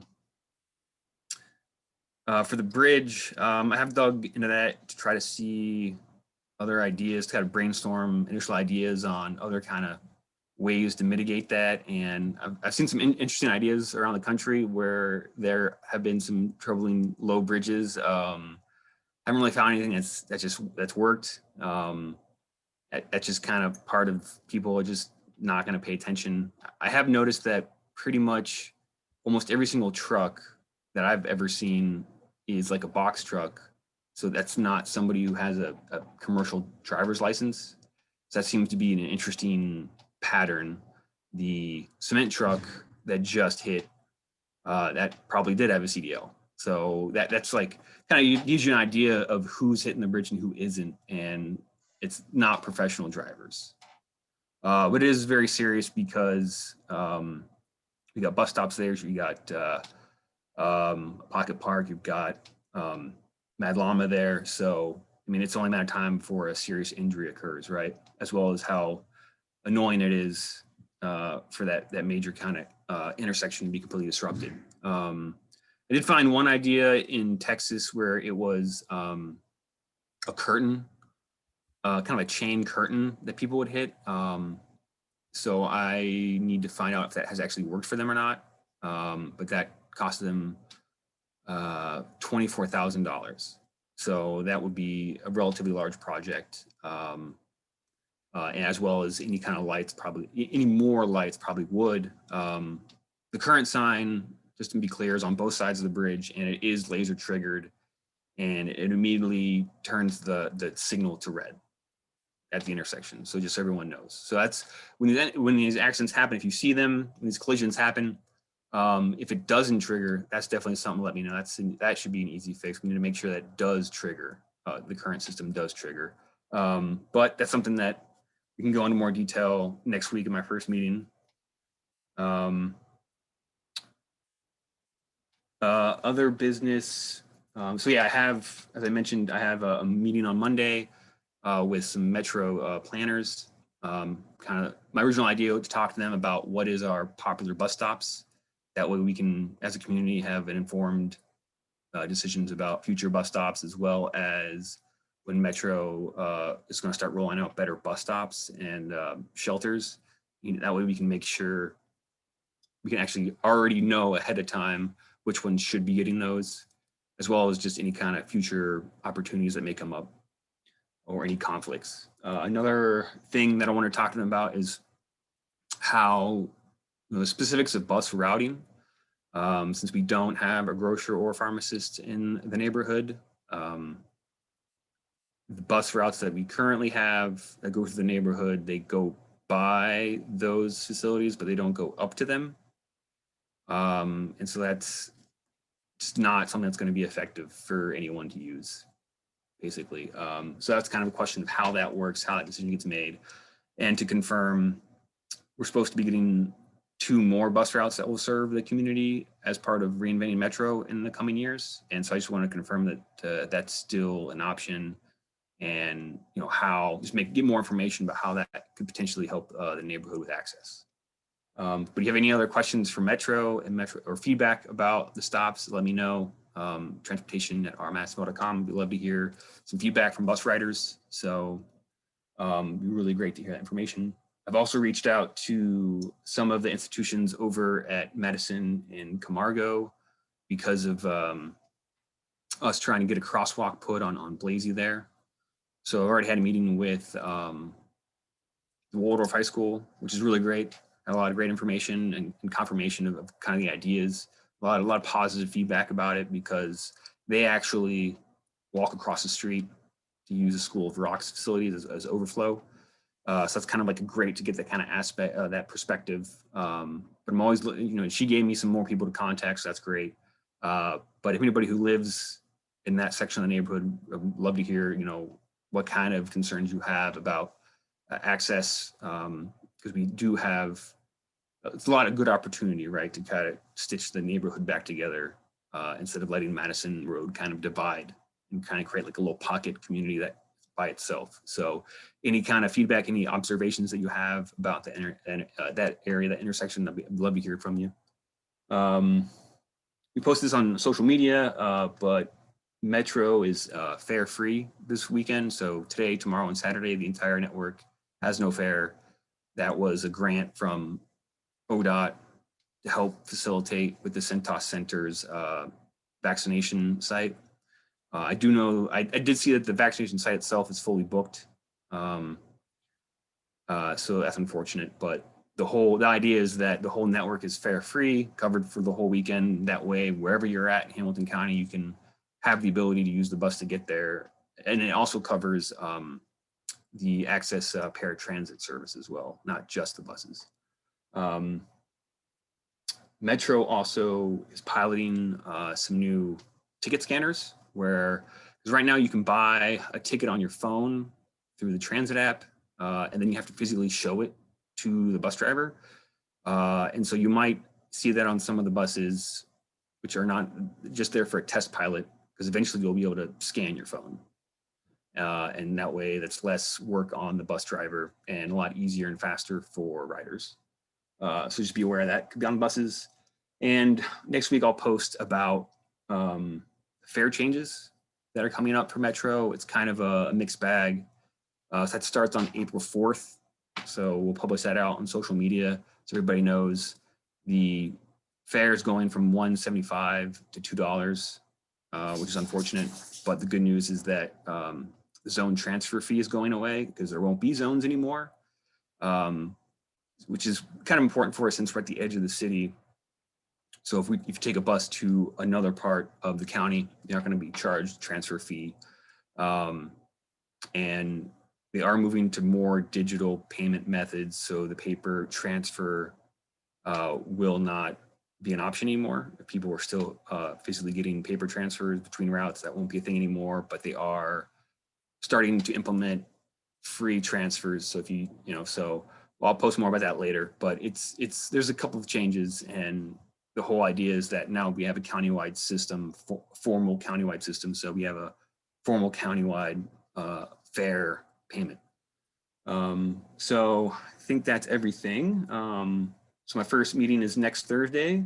Love to hear just anybody's feedback, because everybody's experience driving around, walking around, biking around, taking the bus, everybody's experience can be a little bit different, especially with COVID. And we've had, lots of changes the last 6 months or so, which have been pretty good. Everybody's been pretty happy about, but those kind of changes that we've done, those kind of low cost, quick changes, if anybody has any more of those ideas, that would be great, because the DOT, that they want to be helpful, but budget's always a problem, right? So the low cost signage changes are usually the easiest ones to get passed through, right? It's just a matter of making sure they can get approved. So anyways, looking forward to seeing everybody next Thursday. I think it's 6:30. Or if you can't make it, just email me any comments at transportation@rmadisonville.com.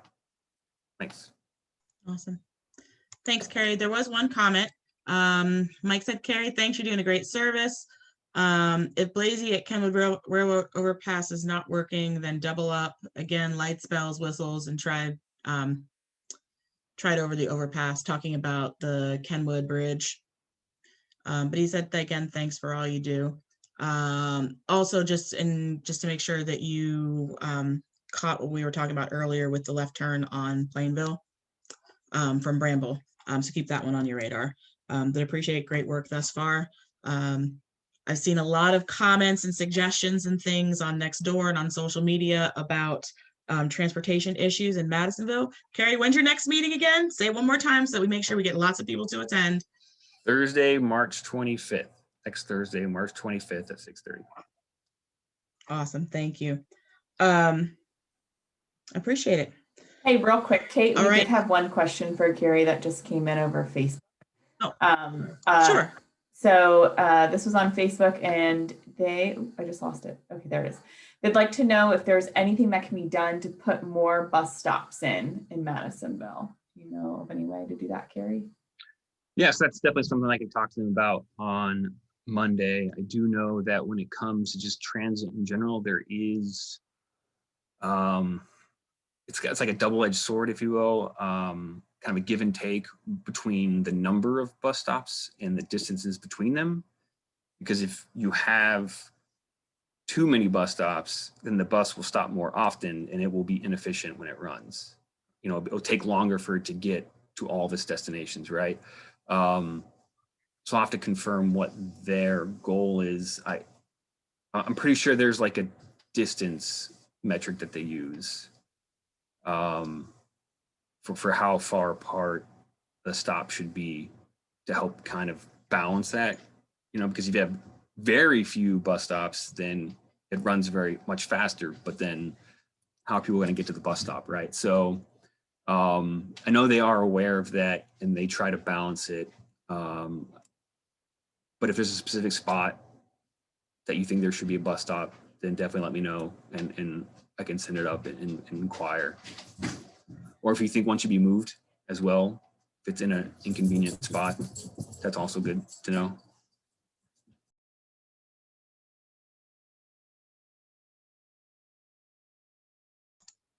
Thanks, Carrie.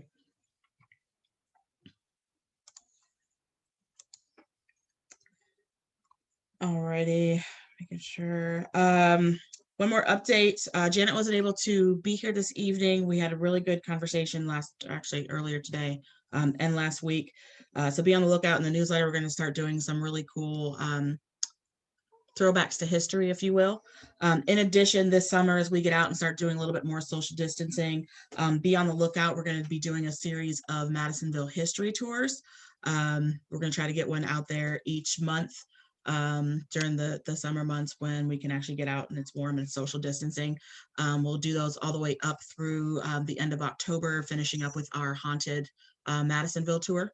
So be on the lookout for those. Great wealth of information, a lot of great mentions to existing history, and a great opportunity just to learn some more. So we're looking forward to those. Moving on to agency announcements. As you heard, Artsville has their fish fry tomorrow afternoon. If you got the opportunity, please support them. Children's Home was not able to, Jill with Children's Home was not able to be here this evening. It is her father's birthday. So happy birthday to Jill's dad at the Children's Home. Amanda's got some information that she'll be putting out there in terms of their ongoing programming that they have. Brian, you're up with the Cincinnati Rec Center. Glad to have you. Missed you last month, bud. Sorry, I didn't receive an invite last month, so I just watched. Apologize for that. I apologize. You should have gotten an invite. I'm sorry. Okay, that's all right. And now I feel really bad because today's my daughter's birthday, and I'm in this meeting, and you may like, and I'm not as good a family person as a person from the Children's Home apparently.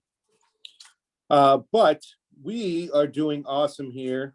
We have our summer day camp registration just started about a week ago. We've already got about 18 kids signed up. We're filling at 45, and that will go from June 7th to August 13th from 7 a.m. to 6 p.m. It's about $184 a week, and we do take vouchers. The good news is our price went up, but that's not the good news. But the good news is why the price went up. We just recently became Star 2 rated from ODGFS. So that means that we had to do all this training and all the paperwork that needs to, and it's a good thing. We should be Star 3 by the end of this year because we're almost there. We didn't try for 3 yet. We just tried for 2, and all of our benchmarks are hitting at almost 3. Sorry. Next week, with CPS being on spring break, we are not going to be offering childcare. That way it'll give our staff a break from the kids, but we will still be open for programming and everything else. We're just going to clean the building and get our stuff back in good shape. So when the kids do come back, we'll be ready. Pardon me for one second. Then the last thing we got is we have 2 more weeks of the free tax prep that's going on, and as will be April 3rd and April 10th. So that's going well for the free tax prep. And that's about it. Any questions? I have a question. Okay, ask away. What's your daughter's name? The one that's birthday is today? Yep. Mia. Happy birthday to Mia. We're sorry we stole your dad. Next year he has a pass to skip. Oh, next year it won't be hers. It'll be my other daughter's birthday. I'll plan a meeting specifically for her birthday just so you can skip. Deal. Well, thank you. I appreciate that. Does anybody have any questions for Brian? I appreciate you being here. I'm sorry, I would have told you to skip. I wouldn't have. I know. Amanda, any questions online or in the chat? Not you. Okay. Brian, get out of here. Go enjoy birthday dessert. Thank you.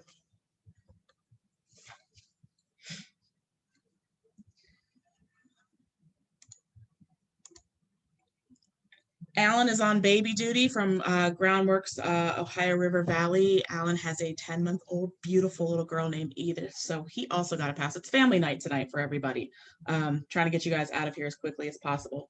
Terry already gave the business chamber update, so I'm going to turn it over to Alicia with MKirk.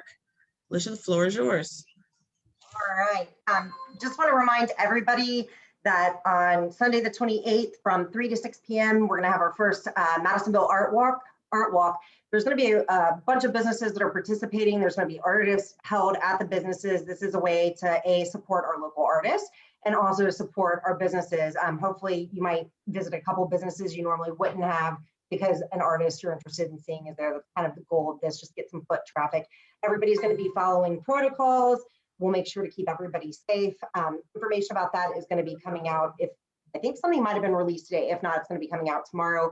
Jordan's been working really hard on this event, and all of our local businesses that are participating are working hard, and we're very appreciative. And we're very appreciative to the Business Chamber for assisting us and making sure that our businesses were getting all the information they needed. So come out on the 28th, 3 to 6. Our very first Madisonville Diaries is under edit right now. We started talking about this a year ago, and unfortunately with COVID, it was really difficult to talk to people. We wanted to have these conversations with our legacy residents. The problem is a lot of our legacy residents are older, and those are the individuals we were working very hard to keep safe. So very thankful everybody was patient with us on that and waiting for these to get done. And hopefully by April 1st, you'll be able to watch the first Madisonville Diary. Thanks to Jordan for doing a wonderful job in setting this up and filming and editing and doing all the hard work with it. Model Laundry, gonna give you guys an update. We had a little bit of a hiccup. So the last time I talked to you all, Model Laundry, we had received some EPA funding through the port to do phase 1 and phase 2 environmental site assessments. Those are reports that kind of tell us how funky is the funky site, or if it is funky. Well, it's funky.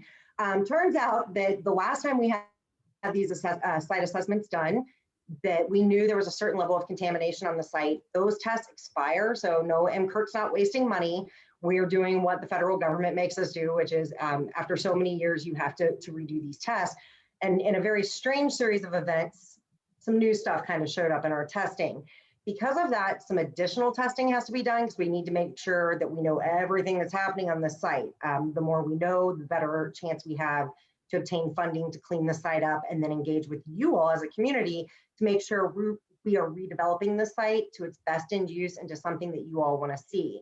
Unfortunately, the additional testing is sucking up the rest of this money that we had. That money we had planned to use for a remediation plan. And if you're listening to me, I'm saying a lot of like technical terms, so I apologize. Basically, that plan is a roadmap for how to clean up a site. And the roadmap can take you to a few different places. So like if you want to build a home on a site that was a brownfield site, you have a certain level of cleanup you have to do. If you want it to be a park, you're going to have another level of cleanup. Each level of cleanup requires more money. Some sites can never be used for certain things. So right now we have a ton of people giving us great ideas. We have developers calling us. We have some awesome people in the community talking about, you know, could we make this like a bike park or a pump track or a skateboard park? And, you know, these are all possibilities right now until we get these test results. The results of these environmental site assessments could heavily dictate what's going to be happening to the site. So nobody's being discounted, and the community will be heavily engaged in this, but we have to get through the testing. And then thank goodness we have a great partnership with the port. The port's going to work with us to make sure that we find some way and or some funding source to pay for a remediation plan. So in the meantime, keep coming up with your awesome ideas. If you want, I suggest communicating them to community council or to myself, whomever you feel most comfortable talking to. We'll keep all these ideas together and there will be community engagement. But right now we can't really talk about doing anything until we know. And I say this because when I was trying to make the joke, like, you know, you might want to see this as green space, and that could be a possibility. However, it could be that like to make it a green space because like little kids play in dirt and eat it and touch their face and everything. We don't want you to be like a Teenage Mutant Ninja Turtle. So the cleanup for that could be really expensive, where sometimes if you're developing something that you're putting a concrete slab down, and unfortunately I hate saying that, sometimes that's the best way to remediate a site is by providing a site cap. So more to come on that. We'll keep you updated. I know everybody is eager to see something happen. With that, we love art. I just talked about an art walk, talking about model laundry. We had this strange thing happen. We had a very unexpected temporary art installation at Model Laundry. We appreciate art. We've talked about this before. Ms. Bodos has brought up the graffiti art that, very supportive of that. However, it has to be done in the right way, right? So you can't be going onto private property or defacing property. There are ways to do this. There are proper channels. So we want to support your art. We want to support your protest art. We want to support your efforts to showcase what Madisonville has to offer the world, because this is an awesome community. Please reach out to us because we want you to have your art installations and we want you to share your passion for the community, but we want to make sure you're doing it the right way. And also, I don't want you on the Model Laundry side because, like I said, there's some funky stuff there. And for everybody to stay healthy and safe, we need you to not be on there sticking stakes in the ground. So please keep that in mind. This isn't a way to try to silence anyone or keep you from expressing yourself artistically. This is keeping everybody safe and making sure that everybody's doing this like legally. Like I said, myself or Ms. Bodos or somebody at Community Council can help you. Let's see. We also want to remind everybody to check our Facebook page. We are keeping updates at Madison and Wetzel. With this development, we are very fortunate that we have a lot of infrastructure improvements for traffic and for bike ped and sidewalks. So with all the cool things that are coming with that, sometimes we unfortunately have sidewalk and lane closures on the road. We are trying to make sure we're keeping those updates on our Facebook page, on our website. I know that Amanda Mahaffey's been doing a wonderful job of sharing that. Business Chamber's been doing a great job of sharing it too. So check one of our Facebook pages. We're keeping these things coming and we are getting them out to you as soon as we get them. With less than 24 hours, we get the update and it's getting posted. So please be mindful of that because we do have some road closures that have recently just started and they're going to be carrying on for a couple of weeks. Last but not least, NPERC is always working to try to be a good community partner, and we are trying to always work with the other community organizations in Madisonville. So we were really fortunate. I think it was like 2016, 17. I wasn't here then, so bear with me. I'm kind of like working on history that I've been told about. We started the initiative of Tuesdays at the Park, and we have been so fortunate to have, I think, especially since Ms. Bodos has been with Community Council, the partnership grow, and really Community Council has taken a major lead on this. But we are going to continue working on Tuesdays at the Park with Community Council and offering support. Jordan, I'm sure, is going to be at these planning meetings, and we hope that we can also provide resources to Community Council as we move forward with that this year. Once again, keeping everybody safe. We're all super excited. I, for one, have not been anywhere or seen anybody outside of the work office or like my front yard. So I'm real stoked for Tuesdays at the Park this year. And I'm also excited to see everybody at iHeart Madisonville Day and at the Art Walk. So everybody, we have some opportunities in Madisonville this spring and summer to get out and see each other and to connect, finally connect in person and not have to stare at each other on a screen. I've missed you all. I unfortunately was just at the point where I was starting to get to know everybody when we were forced into our homes. So look forward to seeing you, and I'm going to make sure I'm sitting down and talking to people. So be prepared for me to stop you and learn as much about you as I can. Have a great week, everybody. Does anybody have any questions for Alicia? She's so excited to spend our first planning meeting at 7 o'clock for Arts and Recs in 2 weeks. I know. All right, no questions for Alicia. TJ, if you're still here, I'm going to go ahead and turn it over to you for some MEEK updates. Hello, good evening, everyone. Hi, TJ. Just to give you a brief update for Madisonville Education Assistance Center, also known as MEEK, MEAC. We just have our first and third distribution coming up for the month of April, April 6th and the 20th from 10 a.m. to 2 p.m. So drive-through distribution. Heavily encourage that. Once again, just our distribution first and third Tuesday of each month, April 6th and 20th from 10 a.m. to 2 p.m. Awesome, thank you. Amanda, make sure we get those shared out on social media. I appreciate it. We do not have, it's my cute little kid. We do not have a Weed and Seed update this evening. I do want to share the results of the poll for, my mind just went blank, for the PIN fundraiser for Arts and Rec. 24 in favor, 0 against, 2 that did abstain from voting. We'll have those officially shared as we're moving into, we have no old business. We have no new business. Before I open up to general body announcements, I do want to make you all aware, I've started uploading all of the meetings from the past several months onto our Community Council YouTube page. In that you'll find all of the chat information. Still trying to work through legal as to whether or not we publicly release who is attending meetings. In past, we've had conversations about releasing membership lists. Many people were opposed to that. That's something here that we may readdress here in the coming months. The membership chair does have that information. Keep in mind, we are, as a recognized body for the city of Cincinnati and a nonprofit with the state, we are subject to open records, so you can always ask for those open records at any point in time. We just want to be very aware of sharing people's personal information, because typically those lists, with doing this on Zoom, include people's email addresses, and we don't necessarily want to release everyone's email addresses without their consent. If it's something that a lot of people continue to ask for, we can potentially, as we continue to meet online, because until the governor says we can't, it's kind of how we're going to be doing things until the summertime, when we can meet socially distanced outside and in person, because I know everyone wants to go to a community council meeting in July in the sun. So until we get to that point, we may be looking at some different things.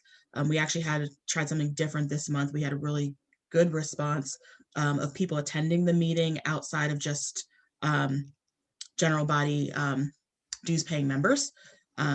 Somebody actually asked the question, can we go off of webinar? I will be very honest with you, it is hard enough to do this as a webinar with 20 people. At one point on this call, there were 48 people between panelists and attendants, and there were 30, I think at one point, Amanda, there were 36 people online watching, trying to make sure all the questions get answered. People are getting toggled back and forth. If someone would like to run IT so that neither Amanda and I have to do that, that would be great. We will happily take a volunteer. I don't want to speak for Amanda, but I will happily take a volunteer. Amanda's giggling. I'm thinking she's thinking the same thing too. There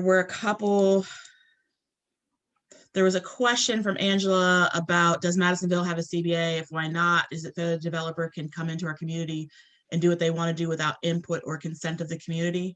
Angela, no, Madisonville does not have a community benefits agreement. There were a group of people across the community that worked on that for several months, brought it to the city. The city did not push any further discussion.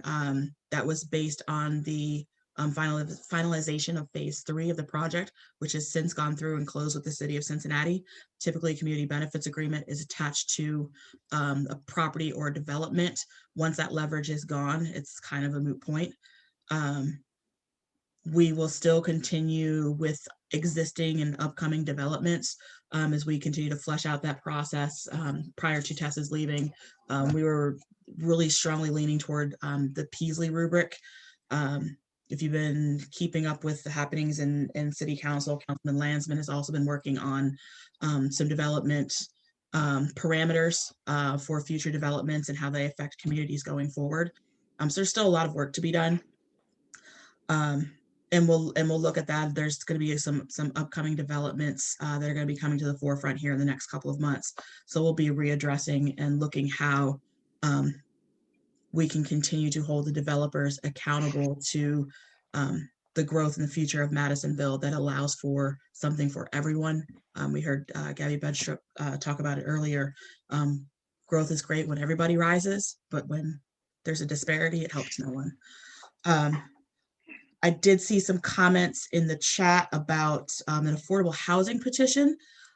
I'm gonna assume that we're talking about the charter amendment that's coming up on the ballot in May about the Affordable Housing Trust. I know that there were petitions out there to get that put on the ballot. That's since been put on the ballot. So we will get that information out there if people want to take a look at that information for what's coming up on the ballot in May. The trust fund petition would require half of the housing of people using that affordable housing trust fund, half of that housing to be affordable to households making $34,000 plus right about $34,000 a year. So there's some additional parameters with that. We'll get that information dropped in the chat. Like I said, I think that's what a couple people were referencing on social media. If it was not, if you can clarify the petition that you were asking about, we'll see what we can do to get that information out there. Jackie had a comment about Anderson Place residents are still fighting with PLK as they've sandwiched in 186 units right in the middle of the single family homes. I do want to clarify it's 152 units. But she just said the buildings were pushed literally into their backyards. The windows are so closed they can literally look into my bathroom shower. In fact, the other night around 8:30 when I came upstairs, when I reached the landing at the top of the stairs, there were two men standing in the huge window across from me watching me. I will address that with the developer. I know there's a couple other things going on in terms of the fence structure with that development. There's supposed to be some backfill that was going to be done once the weather broke. I'm not sure, to be honest with you, they've done that yet because I know it's been raining. We went from snow to the monsoon of rain. So I will put a call into the developer for that information to see what the timeline is for getting that backfilled.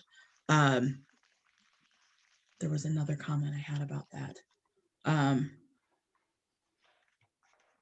And I think there was another existing concern out there about the grading, and that's going to be included in that request as well. So as soon as I have that information, I know, Jackie, I know you're concerned. Elise, I know you had some questions. That is not off my radar. We're going to continue to follow up to make sure in terms of that property line that's going to get addressed. Jackie, in terms of the privacy concerns, I can address that. I know we've had some issues with construction starting ahead of the 7 o'clock start times on the weekends. You've clearly got some safety concerns in terms of people being in those buildings. We can address that as a sidebar. I will reach out to you this week to talk to you a little bit more about that.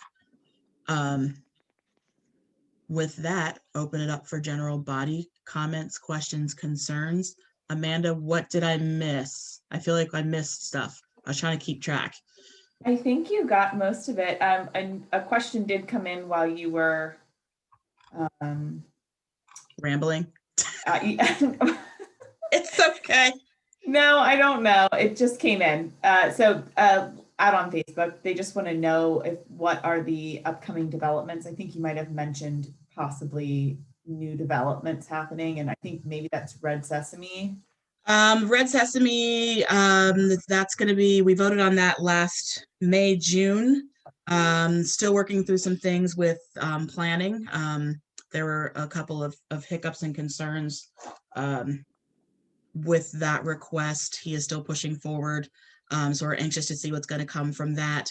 Ryan, I'm not sure if Ryan is still on the call.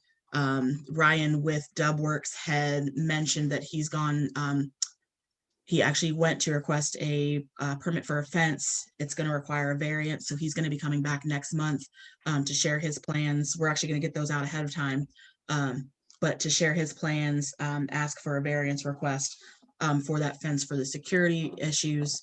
So that's coming up. And when I say development, I'm talking about all of the things development. So even fences are considered development. Red Sesame is a Korean barbecue, Leslie. He's got the house right next to, it's 2 doors down from the Hispanic church. I don't want to call it the old yellow crack house, but it used to be a crack house. Everybody knows that. He's been doing extensive rehabs in that. The plans, I believe, are out there online for that development. He's going to have the restaurant on the lower level, and he's going to be living, he's going to have 2 apartments upstairs on the 2 upper levels. So in like true small business fashion, working downstairs, living above, truly a part of the community. So we're excited for that. There's a couple other developments. We're still monitoring what's going on with Carol's building, which he's dubbed the Menino building, right there on Madison Road. We're still monitoring that. No decisions have yet been made about the status of the community garden. There are a couple other developments that we're pretty confident will get shared publicly next month. Excuse me. So we will let those 2 projects go ahead and represent for themselves. But Alicia also mentioned model laundry and what that's going to look like. So we're going to have other developments coming in the future. Thank you, Carrie, for dropping the address. It's at 4804 Wetzel Avenue.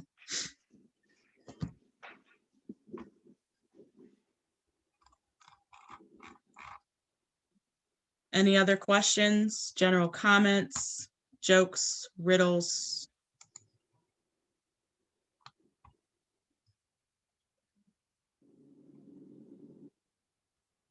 How far in advance of meetings can we be informed of the agenda? I try to get it out 24 hours in advance.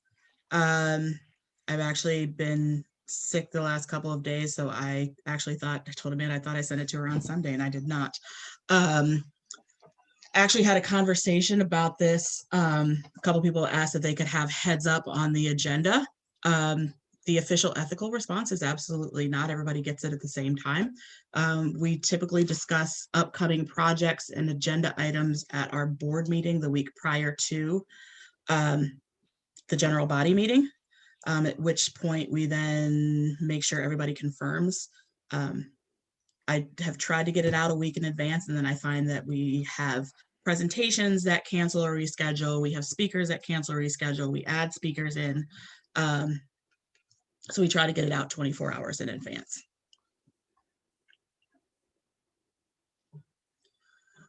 We do not have an affordable housing committee. We have a housing and development committee. Beverly asked how many members are presently on the affordable housing committee.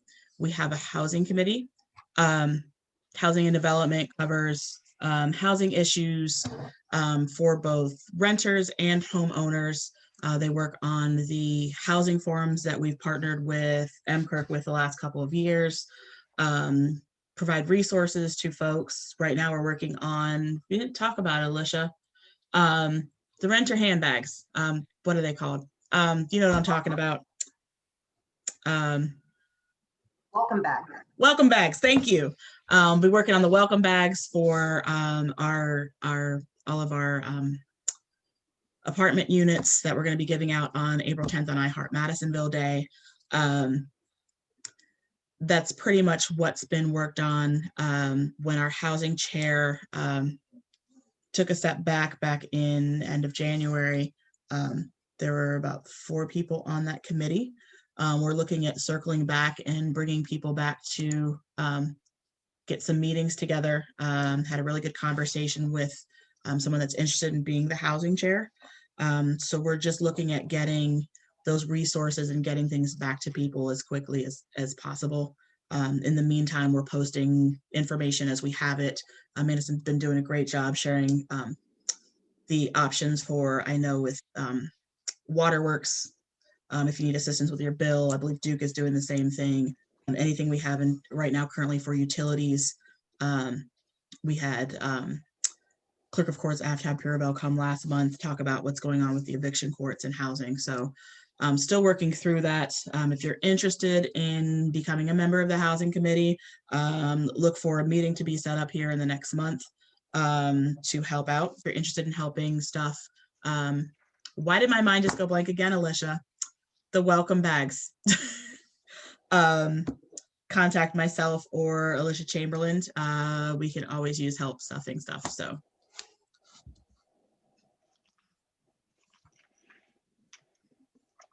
What other questions are out there?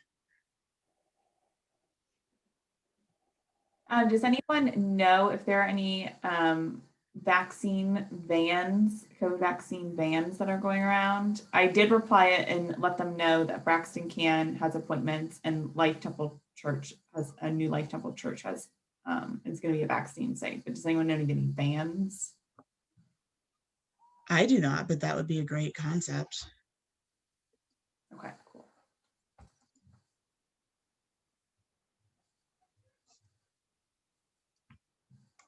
Angela, I had a question. I'm not sure what developer you're referencing, so I'm just going to read the question. Why is the developers are allowed to come into the community and develop and put what they want into Madisonville without community consent? Developer do not live in our community. It is not fair. The high level answer is you have to come to the community for things like dollars, public infrastructure work, changes to current parking situations, anything where the city is involved in terms of variances, code changes, zoning changes. Alicia, I feel like I'm missing something. Public property, request for proposal for public property. A developer does not have to come to the community if they're using private dollars or they're paying for the land themselves. Anything else that I'm missing in terms of why a developer would not have to ask the community for community consent? Alicia, I'm leaning on you because you know development better than I do. Basically, if it is a fully private project, not tapping into public property or funds, and it does not require any kind of zone change or variance, at that point, you're extremely limited in input from the community. That's where zoning comes in, and zoning is so important. Zoning will a lot of times protect your community from having certain types of developments. However, when it comes to the P3 developments, that's where you have your public-private partnership, just like you said, Kate. Basically, at that point, the community is engaged. That's part of the procurement process, especially with the cities. They have certain things and steps they have to move through in order to grant public property to a developer. And there are certain steps that have to be taken for public funds to be, or tax abatements and incentives be granted to a private developer. However, how that process takes place varies from city to city. And Kate, I'll toss that one back to you at this point. Thanks. I think you've covered both. I will say, K.A. Hurd says K.A. Hurd Jr. for City Council. Reading the comments in the chat. Amanda, were there any other comments, questions? Not on Facebook, no. Okay. Well, if there are no other comments, questions, I keep looking at the Facebook to see if anything else is happening. I will go ahead and wait, as soon as I said that. Yes, correct, Mike, if the developer asks for an enhancement, they need community input. If they're asking for a public enhancement that requires any of those public things we just talked about.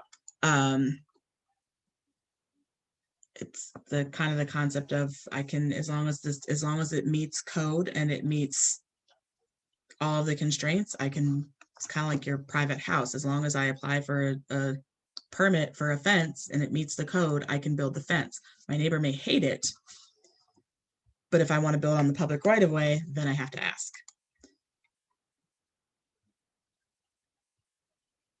I don't know what developer, Angela said, are the developers getting CRA money and taxpayer money? It depends on the developer. That's a very broad question. Some developers get public dollars and public tax credits. Some developers do not. It depends on the development.